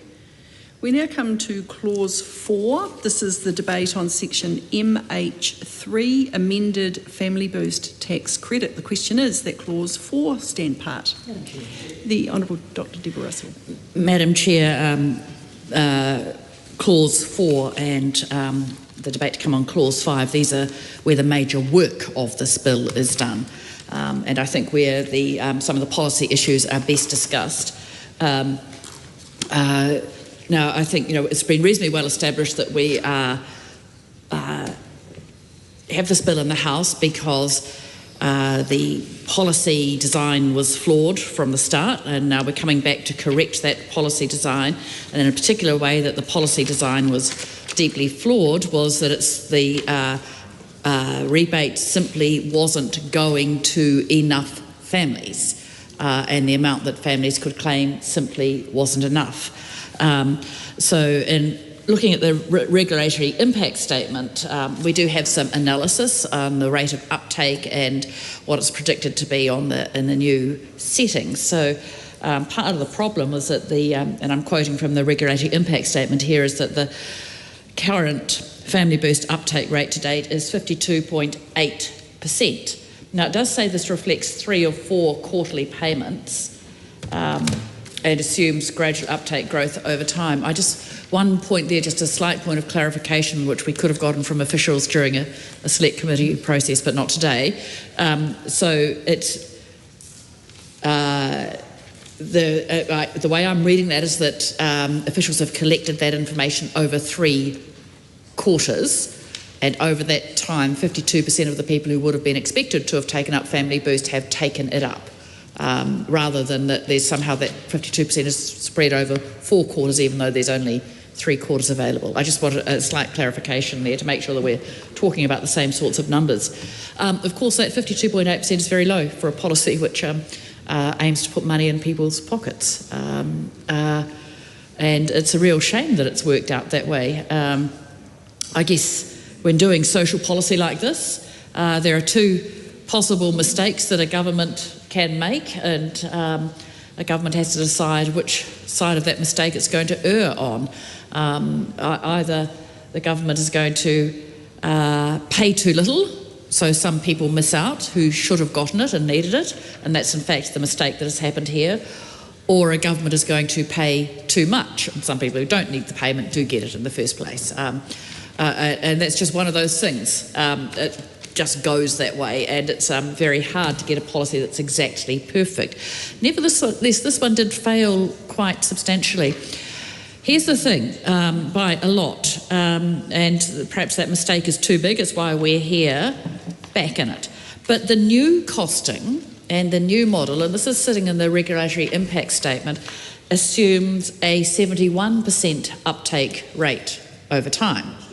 So that's still much, much lower than 100%, and it is still erring on the side of reaching too few people rather than reaching too many people. So that's one. I want to understand whether that was a deliberate decision made by government. They'd rather go under than over. It is a choice, and it's still under. The other thing, though, that I'm concerned about here is that Inland Revenue and the officials are very open, saying that actually they just don't really have good data on this. So they've done the best they can with their forecasting, and having worked there, I know how good that forecasting unit is. Those people, do a great job with the data that they have available to them. But they are nevertheless saying, actually, we can't be sure about this information. So we are operating with a fair amount of uncertainty here. So again, I just want to understand from the Minister, given that degree of uncertainty that surrounds this policy, to what extent the Minister can be sure that this new set of changes will actually reach people, that people will actually get the benefit of the Family Boost policy? Or does the Minister anticipate that he's going to have to use the new power that's contained in the current tax bill, the current annual rates bill, of putting through an order in council? In fact, is that uncertainty that we're seeing in this regulatory impact statement exactly why that new power for the Minister to adjust the settings for Family Boost by order in council, is that why that's been included in this other bill? I appreciate we're discussing this bill right at the moment, but obviously there's an implication through to that bill, and it does sort of answer a few questions there as well. So I guess I'm looking for a little bit of discussion about the nature of the uncertainty and how it's affected decision making here with respect to the Family Boost bill. Madam Chair. The Honourable Simon Watts. Thanks, Madam Chair. Thanks to the member for the question. I mean, the inherent nature of any forecast is that it will change. The latest estimated uptake rate is at 64% based on the 10th of September. That is an increase, obviously, from the numbers that are included that the member has been quoted, and that is because a new quarter worth of data is now included within that. The Honourable Barbara Edmonds. Thank you, Madam Chair. Yes, forecasts are forecasts, but I actually want to ask some questions in relation to the actual data set that his officials used on page 8 of the regulatory impact statement. It goes through that table on table 2, talks about the claims that have been denied. And total year to date, as of 11 June, was around 28,540. Does the Minister have any updated numbers on this? Just because, again, we're under urgency, we don't have a chance to ask officials of this information so we can analyse it a bit more. And of those claims denied, how many of them would now be applicable or entitled to the Family Boost changes due to the change in the income threshold? If the Minister or his officials have any advice on how many more people would now be covered who were declined before, that would be quite an interesting statistic for us to understand, so that we can ask some further questions on it. Also, in relation to some of the data that's provided in the regulatory impact statement, we note some of the income distribution in Figure 3 of families receiving Family Boost payments between 950 and 975. And I think it goes to an earlier comment from Dr. Duncan Webb in relation to high income earners are the ones who are actually accessing this much easier than lower income earners. So I ask my question is to the Minister. One of the comments in the regulatory impact statement from officials is their assessment about how the status quo is intended to develop over time. Particularly in particular to the claim, a late surge in claims may occur following 1 July 2025, when the final Family Boost payment for the 24-25 fiscal year becomes available. My question to the Minister is, now that we are past that 1 July 2025 date, and I accept this was written back in June, do we have any update into the Figure 3, which is the income distribution for families receiving it between 950 and $9.75, because once again we haven't had a select committee. It'd be really good to understand that income distribution, because we think, again, to our earlier points and other clauses, we believe that this bill could actually be made better, even though it was a bill trying to fix a failure, but it could be made better. And we think that where that income distribution for families is actually quite an important question that hopefully the Minister is able to seek some advice from officials. And so while he's seeking that advice, one interesting aspect of this particular figure in figure 3 is the number of families with household incomes that are receiving the minimum or the $25 payment. Sorry, that's on figure 2, the number of claims by amount paid. So officials in the regulatory impact statement talks about at the lower income levels, there's a high peak, so basically a number of families receive family boosts, I think just under 6,000, that drops right back down until you get to the 925, and it spikes back up to just under 5,000 families, or distribution of claims amount paid. And one of the interesting discussions I've had with a kindergarten out in Aotearoa in Cannons Creek when I visited about how they're going with their families who are applicable for family boost, they said in their first quarter they got about 15% uptake. Because they are a low fee ECE, they had 15% uptake. They had to help their families through the first quarter. In the second quarter, they had reduced to 7%.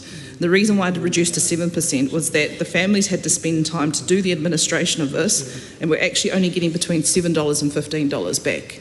So I think that's the reason why you could see why a number of, which the regulatory impact statement sets out, a number of kindergartens in Kohanga families won't be applying for the family boost. So now that officials have provided the Minister with advice, just wanted to see if he's had any response to my questions. Thank you. Madam Chair. The Honourable Simon Watts. Yeah, thank you to the member for the question. So based on the latest data that we have available as of the 10th of September, there will be 15,636 unique households with declined claims due to their income being over the threshold, but below the new threshold that we are currently considering under this bill. And so as a result of this bill passing speedily through the House today with the support of that party, then those individuals, those 15,636 unique households, will be contacted by ID to advise of that fact and have the opportunity to reapply. Lawrence Sunan. Thank you, Madam Chair. I have a number of questions for the Minister, and they're tied to Section 4, Clause 4, but as well as to the regulatory impact statement. I want to start with asking in terms of the problem definition and option on page 1 of the regulatory impact statement, and the particular figure I want to draw attention to is the 71%. So on page 1 it says a more realistic uptake rate is 71% of eligible families, which is an estimated uptake of about 80,000 families. And throughout this document, what we're seeing is the new assumed 71 annual uptake, for example, on page 5. And there was, I think, another one that I was looking at where they also makes the assumption of 71%. I guess the first question, paragraph 50 on page 17, if 71% uptake rate is assumed, I want to check with the Minister on where did the 71% come from? Because it seems, based on the regular impact statement, a number that's been plucked out of thin air.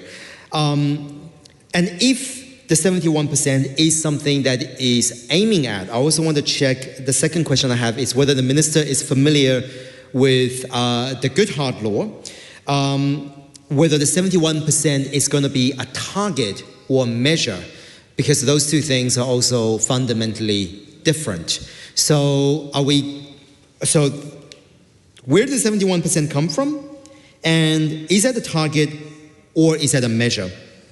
That's my first series of questions. My second question is around consultation. So My colleague Ricardo Menendez-March has asked previously on why, if we're going to be brought under urgency, this is something the government is aware of, why Mana Mokopuna was not consulted as a part of that. But I want to draw attention to paragraph 32 on page 14 on who have been consulted with. And I'm surprised that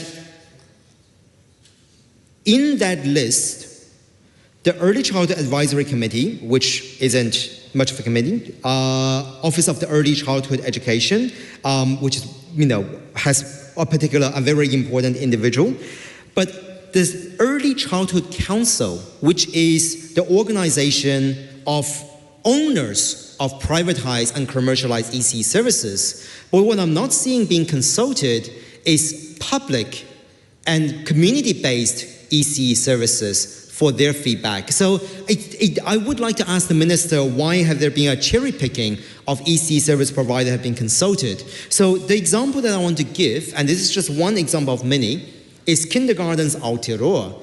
They represent thousands of teachers, and they also cater to 12,000 tamariki every single day. That is a substantial stakeholder that could have been consulted as a part of this if there are already people who have been consulted with from the EC sector. So I do want to check with the Minister in my second question, which is around consultation. My third question is something that we consistently come up with, and I know that others will have more questions around the availability of resources and reports when we are in urgency for a bill like this, for the House to have as much information and be fully aware of the context that we're dealing with. So the Minister has responded to child impact statement, but I do find the Minister's response of, well, that's not relevant because it's an income tax bill, to not address the bigger picture of the impact that this does have for children. But the one thing I want to address is the Bora report that has been submitted as a part of this. I understand that it is under urgency. I'm just currently looking at the Bora report now. There's nothing in the Bora report that has been addressed. So I want to check with the Minister if the Minister has actually engaged with the Attorney General or anyone else to even consider the fact of whether there is an implication for Section 19 of Bora report, and particularly in association with the Human Rights Act Section 21, subsection 1, B and L. So that is my third question, which is I do find the Bora report lacking for this bill, to be perfectly honest, and I would like to ask the Minister if the Minister had any engagement with either the Minister for Justice or the Attorney General on the broader implications to Section 19 of Bora in conjunction with the Human Rights Act Section 21, 1, B and L. The member's time has expired.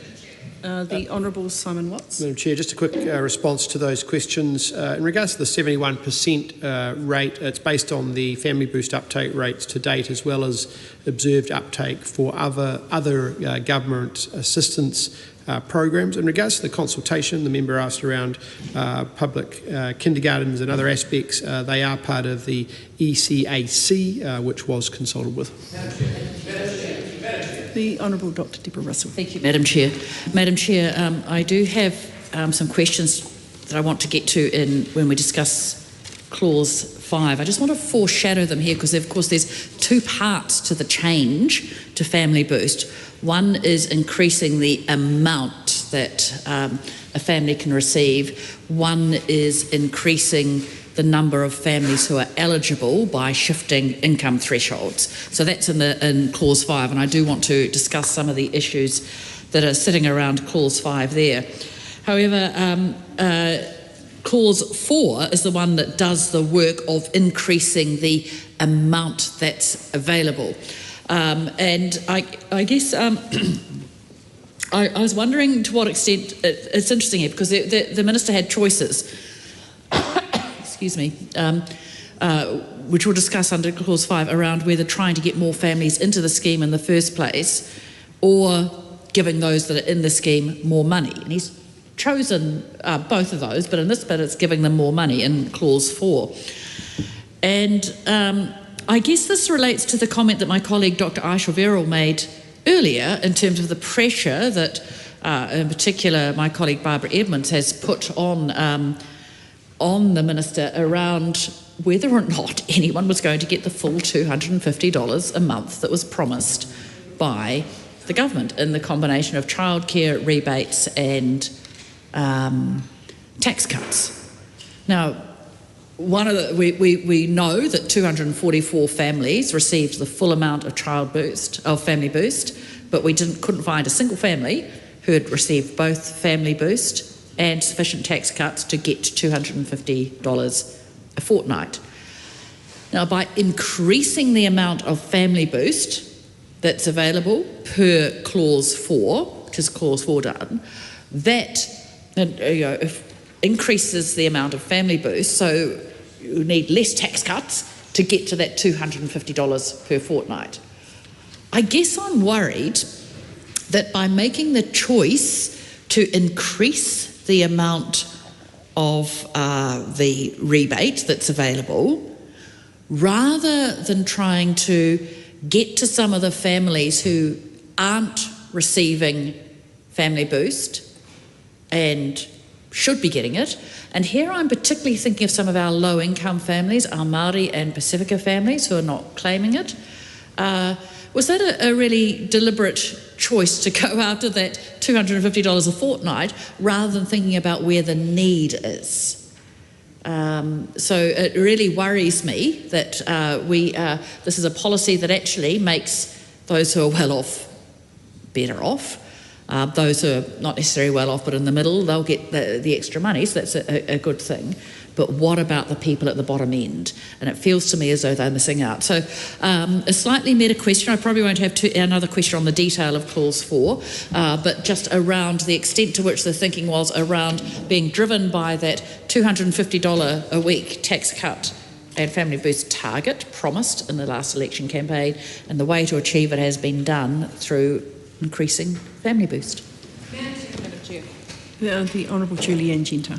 Tēnā koe, Madam Chair. This is my first call on Clause 4, and I wanted to start by speaking to an amendment paper by my colleague, Dr. Lawrence Hunan, tabled amendment, which basically would amend Clause 4 to change the expenses claimable from 40% to 50%.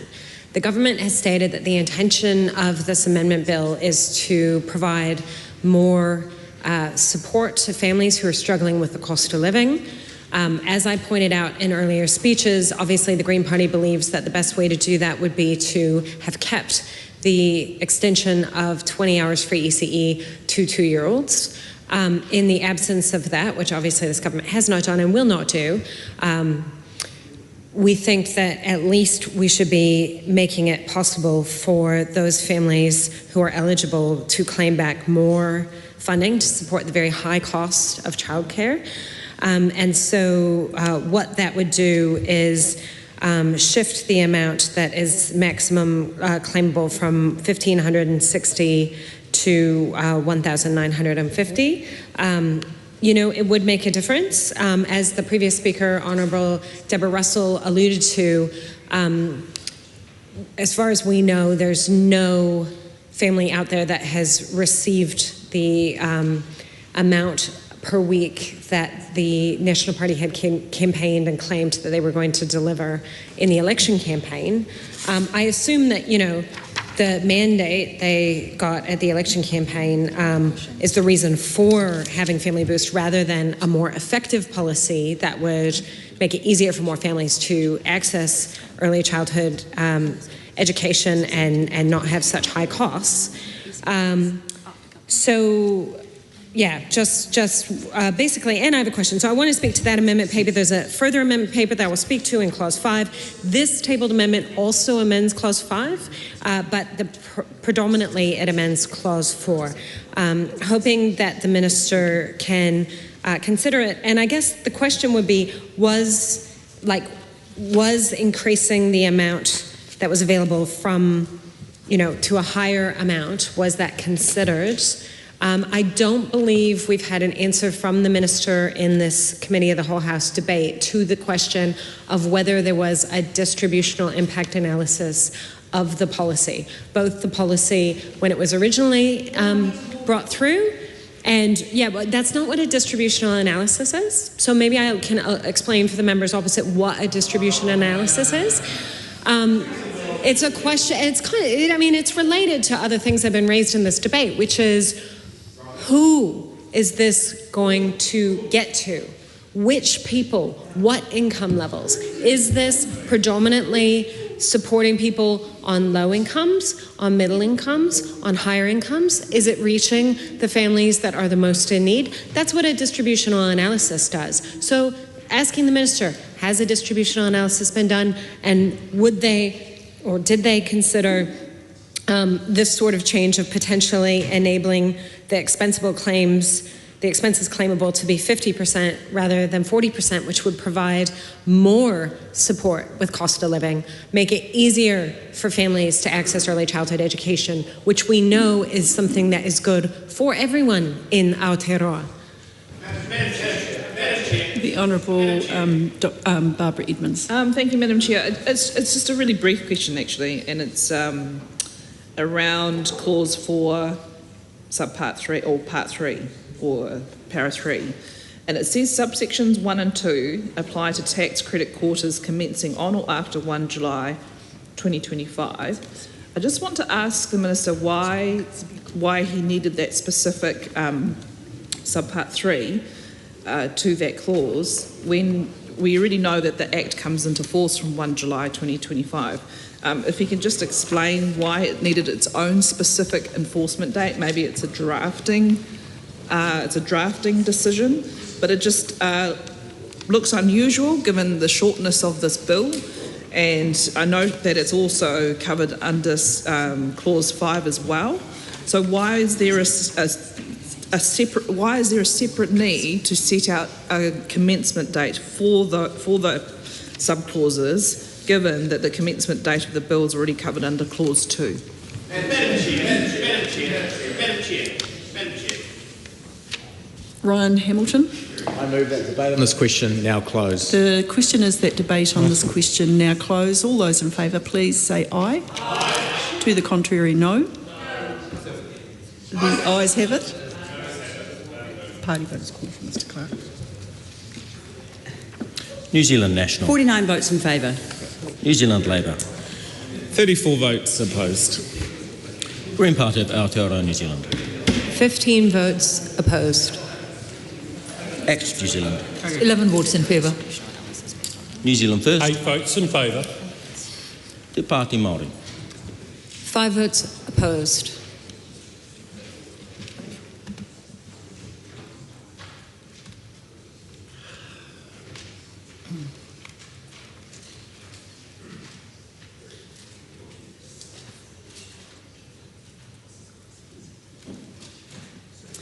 Members, the ayes are 68, the noes are 54. The question is agreed to. The question is that Dr Lawrence Zunan's tabled amendments to Clause 4, brackets 1 and 2, replacing 40% with 50% and replacing $1,560 with $1,950 be agreed to. All those in favour, please say aye. Aye. To the contrary, no? No. The noes have it. A party vote is called for, Mr Clark. New Zealand National. 49 votes opposed. New Zealand Labour. 34 votes in favour. Green Party of Aotearoa, New Zealand. 15 votes in favour. Act New Zealand. 11 votes opposed. New Zealand First. 8 votes opposed. Te Pāti Māori. 5 votes in favour.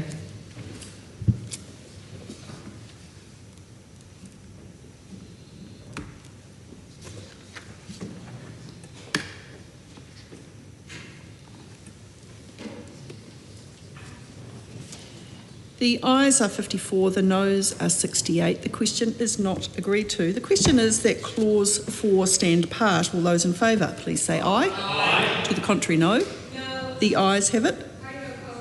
A party vote is called for, Mr Clark.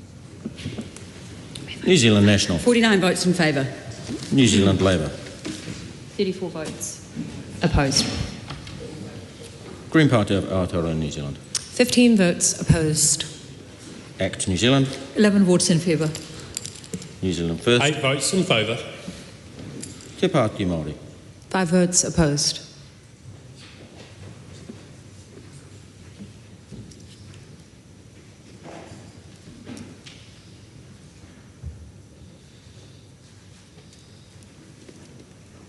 Members, the ayes are 68, the noes are 54. The question is agreed to.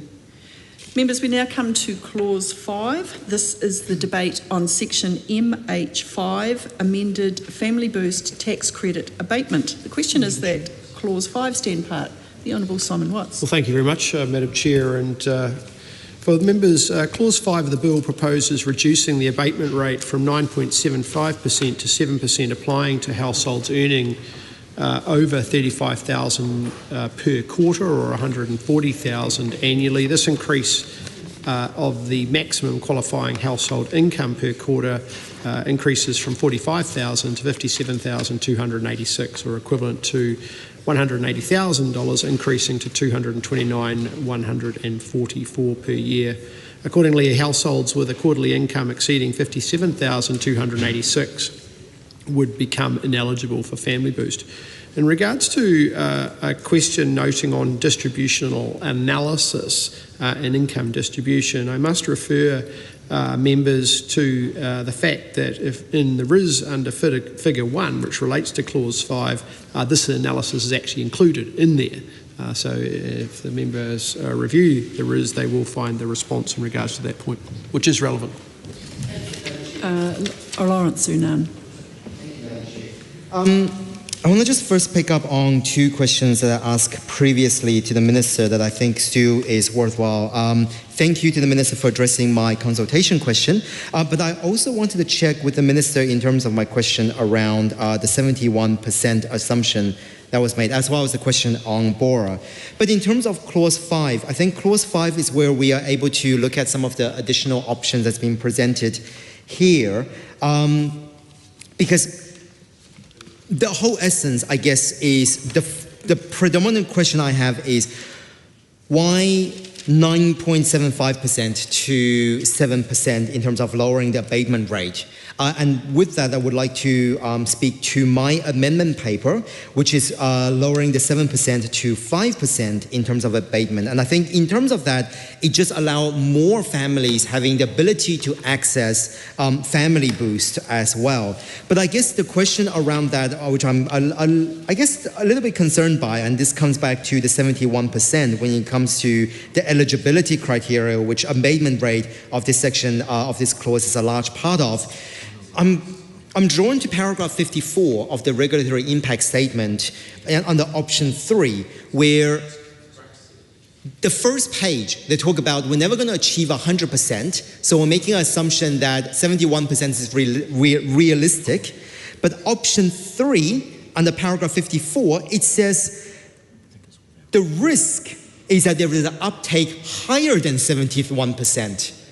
So is it true then that the Minister is making the abatement rate from 9.75% down to 7% on the premise of the 71% assumption in order to lock in the 71% accessibility as a target, and it shall not go more than that? I guess that is a concern for me, because if that is not the case, I would ask the Minister to seriously consider my amendment of lowering the abatement even further to 5%, so that way there are more families who are eligible, so we can potentially reach that 100% uptake rate, which then would be more in line with my original question on the purpose of the subpart MH of the Income Tax Act. Thank you. The Honourable Dr. Deborah Russell. Madam Chair, I want to explore some issues around the interaction of the abatement rate and the previous clause. They sort of do fit together. I don't want to go too far. We've done the previous clause, so it's reference only. So very roughly, if we think about it, Clause 4 covers the amount of the rebate that's available to people. Clause 5 covers the families who can claim it. All right, so and that's quite an important distinction. So in terms of clause 5, there are a couple of questions I think we do very much need to understand. Actually three I want to understand. The first is just a point of clarification. I'm not quite sure because we've only had this bill for less than 24 hours and good but not that good. I just want to understand where the abatement starts kicking in from. And I think from the way I'm reading it that it still kicks in from 140,000. It's just that the abatement is now slower, so it goes further. But I just, it's neither here nor there, it's just a point of clarification. The real question I want to ask though is around just how far out the abatement rate goes, because what it means is that now that families who are earning, well, up to 229,000 max, but actually a family who's earning $220,000 a year can still get an abatement, can still get some money back under Family Boost. Only $160 a year, but that's still a nice little chunk of money. A family that's earning $200,000 a year can still get $510 a year back. Those are pretty high household incomes. I appreciate that families are under strain, that we have people who've perhaps, particularly in that particular age group where you have young children who are at childcare, there's a whole lot of pressures on household budgets. There's likely to be mortgage pressures, certainly food pressures, ordinary cost of living pressures, there's childcare pressures. I remember it well. I think a lot of us have gone through that experience. Nevertheless, a household income of $200,000 is a high income. Now, the Minister has said that that the idea here was really wanting to extend the reach of Family Boost to ensure it got to more families.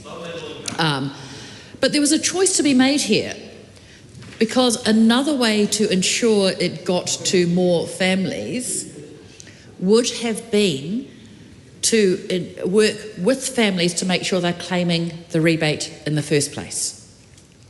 So the first set of changes in Clause 4 makes the rebate more worthwhile. People get more money back for each dollar of childcare spent, all right? But the second change in Clause 5 extends the number of families, but it does that by increasing the income thresholds or decreasing the abatement rate, however.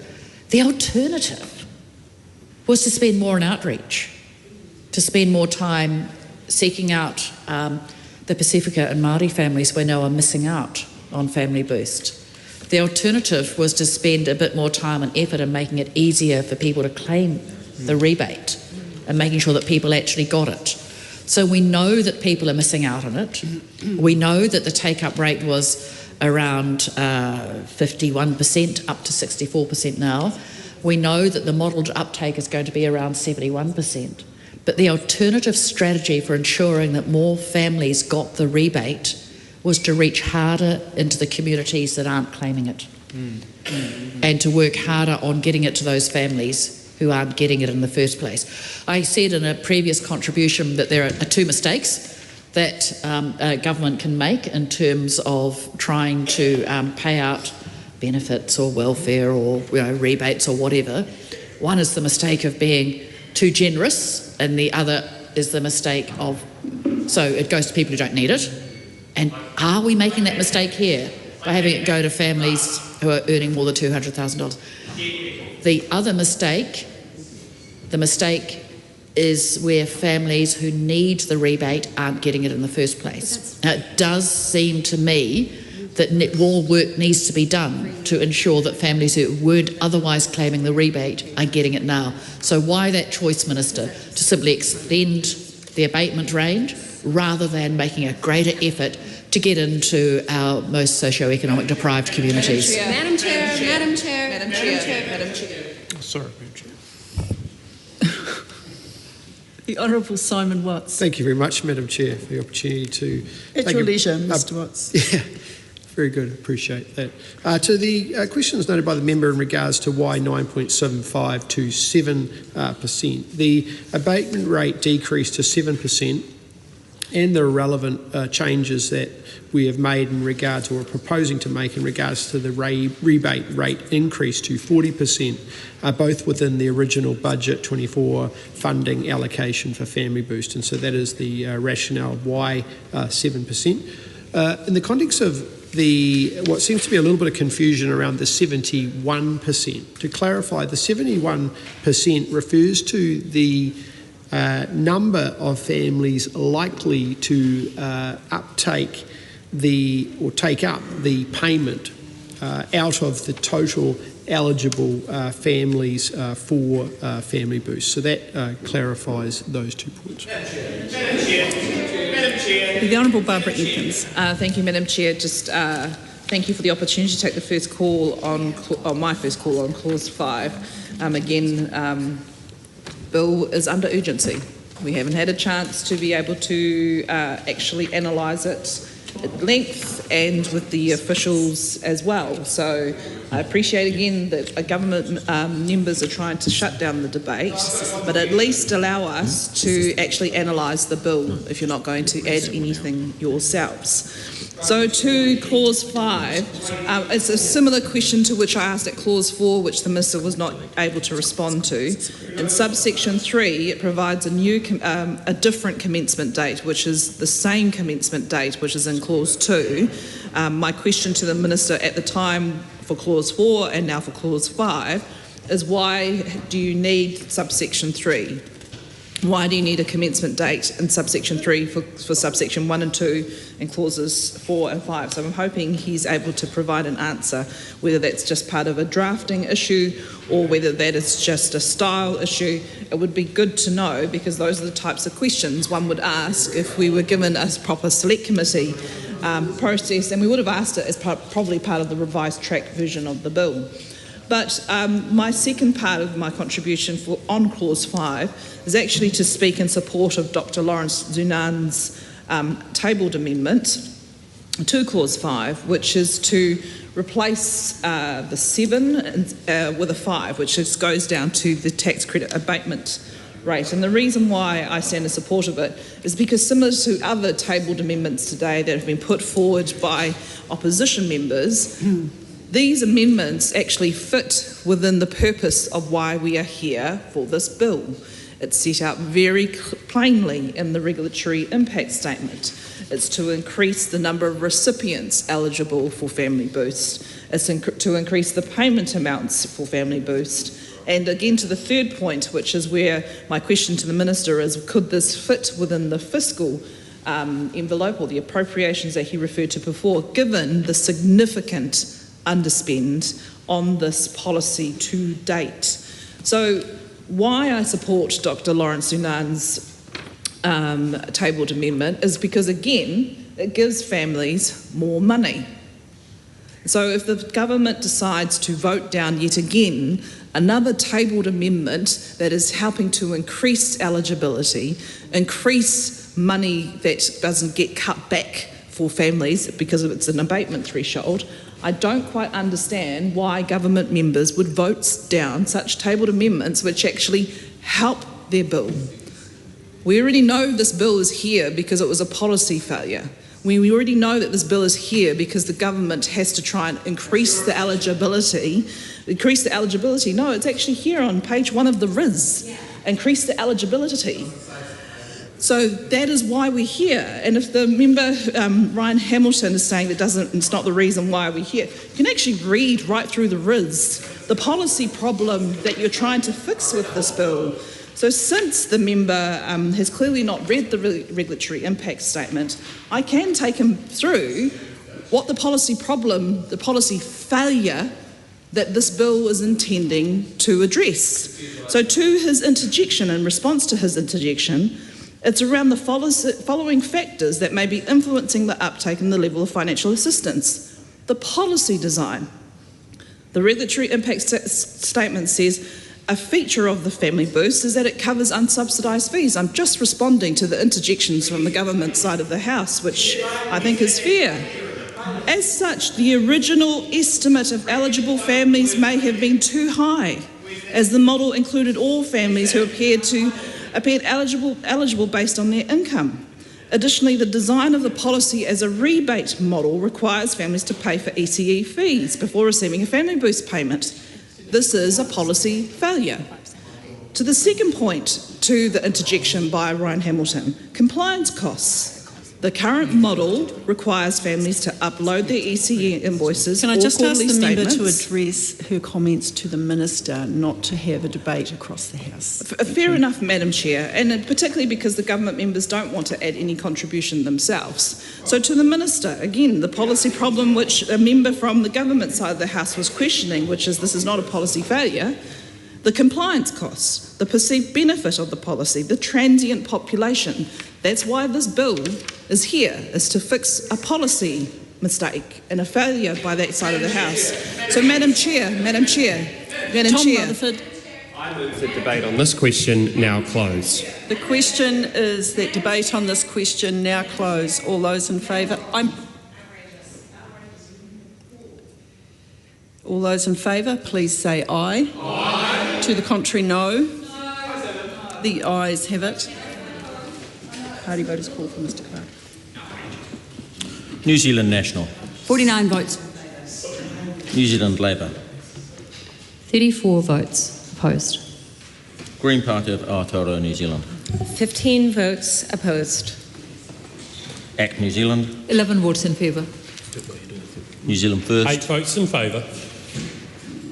Te Pāti Māori. 5 votes opposed.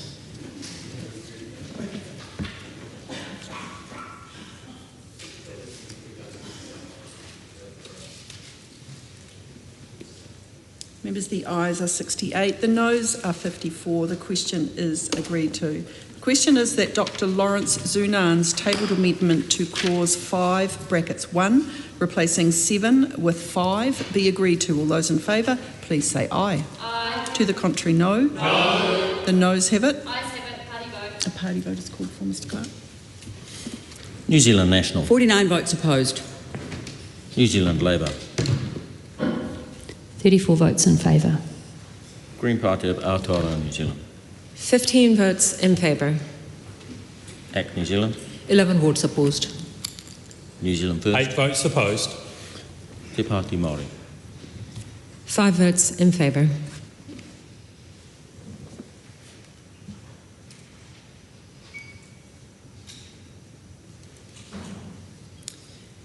The ayes are 54, the noes are 68. The question is not agreed to. Dr Lawrence Zunan's tabled amendment to clause 5, brackets 2, replacing $1,560 with $1,950 is ruled out of order as being inconsistent with a previous decision of the committee. The question is that clause 5 stand part. All those in favour, please say aye. Aye. To the contrary, no. No. The ayes have it. A party vote is called for, Mr Clark. New Zealand National. 49 votes in favour. New Zealand Labour. 34 votes opposed. Green Party of Aotearoa, New Zealand. 15 votes opposed. ACT New Zealand. 11 votes in favour. New Zealand First. 8 votes in favour. Te Pāti Māori. 5 votes opposed.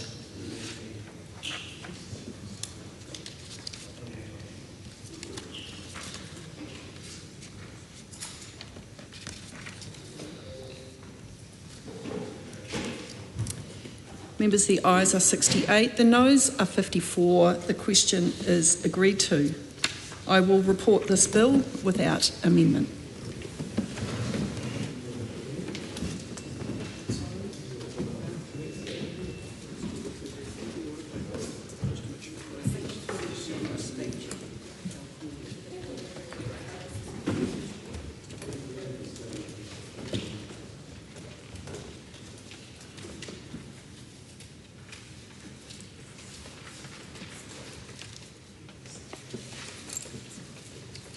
The House is resumed. Madam Speaker, the committee has considered the Income Tax Family Boost Amendment Bill and reports it without amendment. Madam Speaker, I move that the report be adopted. The question is that the report be adopted. Those of that opinion will say aye. Aye. To the contrary, no. Are you sure on a procedural motion? The ayes have it. A party vote has been called for. Please, Clerk, conduct a party vote. New Zealand National. 49 votes in favour. New Zealand Labour. 34 votes in favour. Green Party of Aotearoa, New Zealand. 15 votes opposed. ACT New Zealand. 11 votes in favour. New Zealand First. 8 votes in favour. Te Pāti Māori. 5 votes in favour.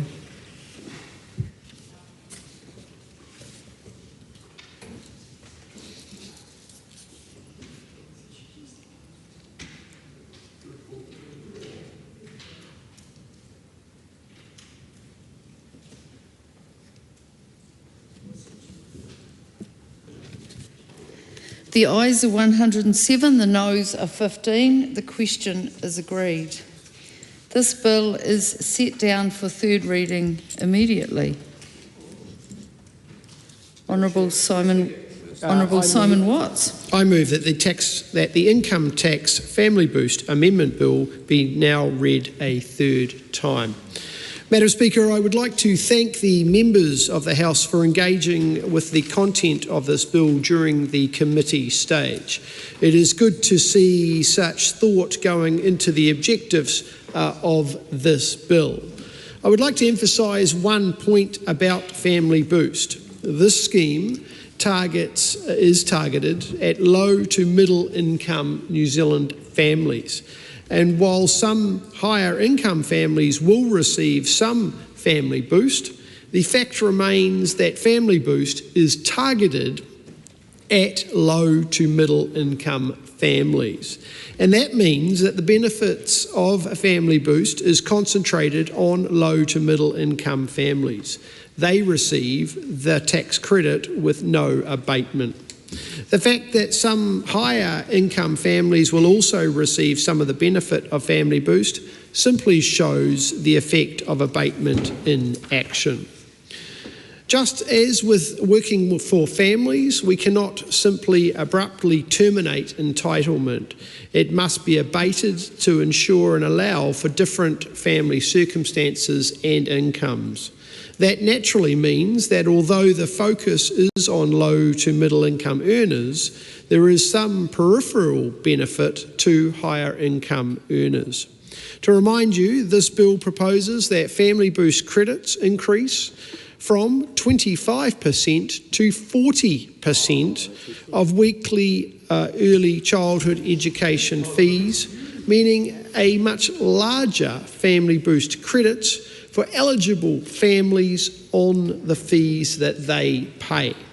We're also making the scheme available to more families by reducing the abatement rate. This will increase the upper limit for households that receive a portion of Family Boost from $180,000 per year of income to just under $230,000. These are good measures which will bring relief to the targeted income earners, and therefore, Madam Speaker, I commend this bill to the House. Members, the time has come for the lunch break. The House will resume at 2 p.m.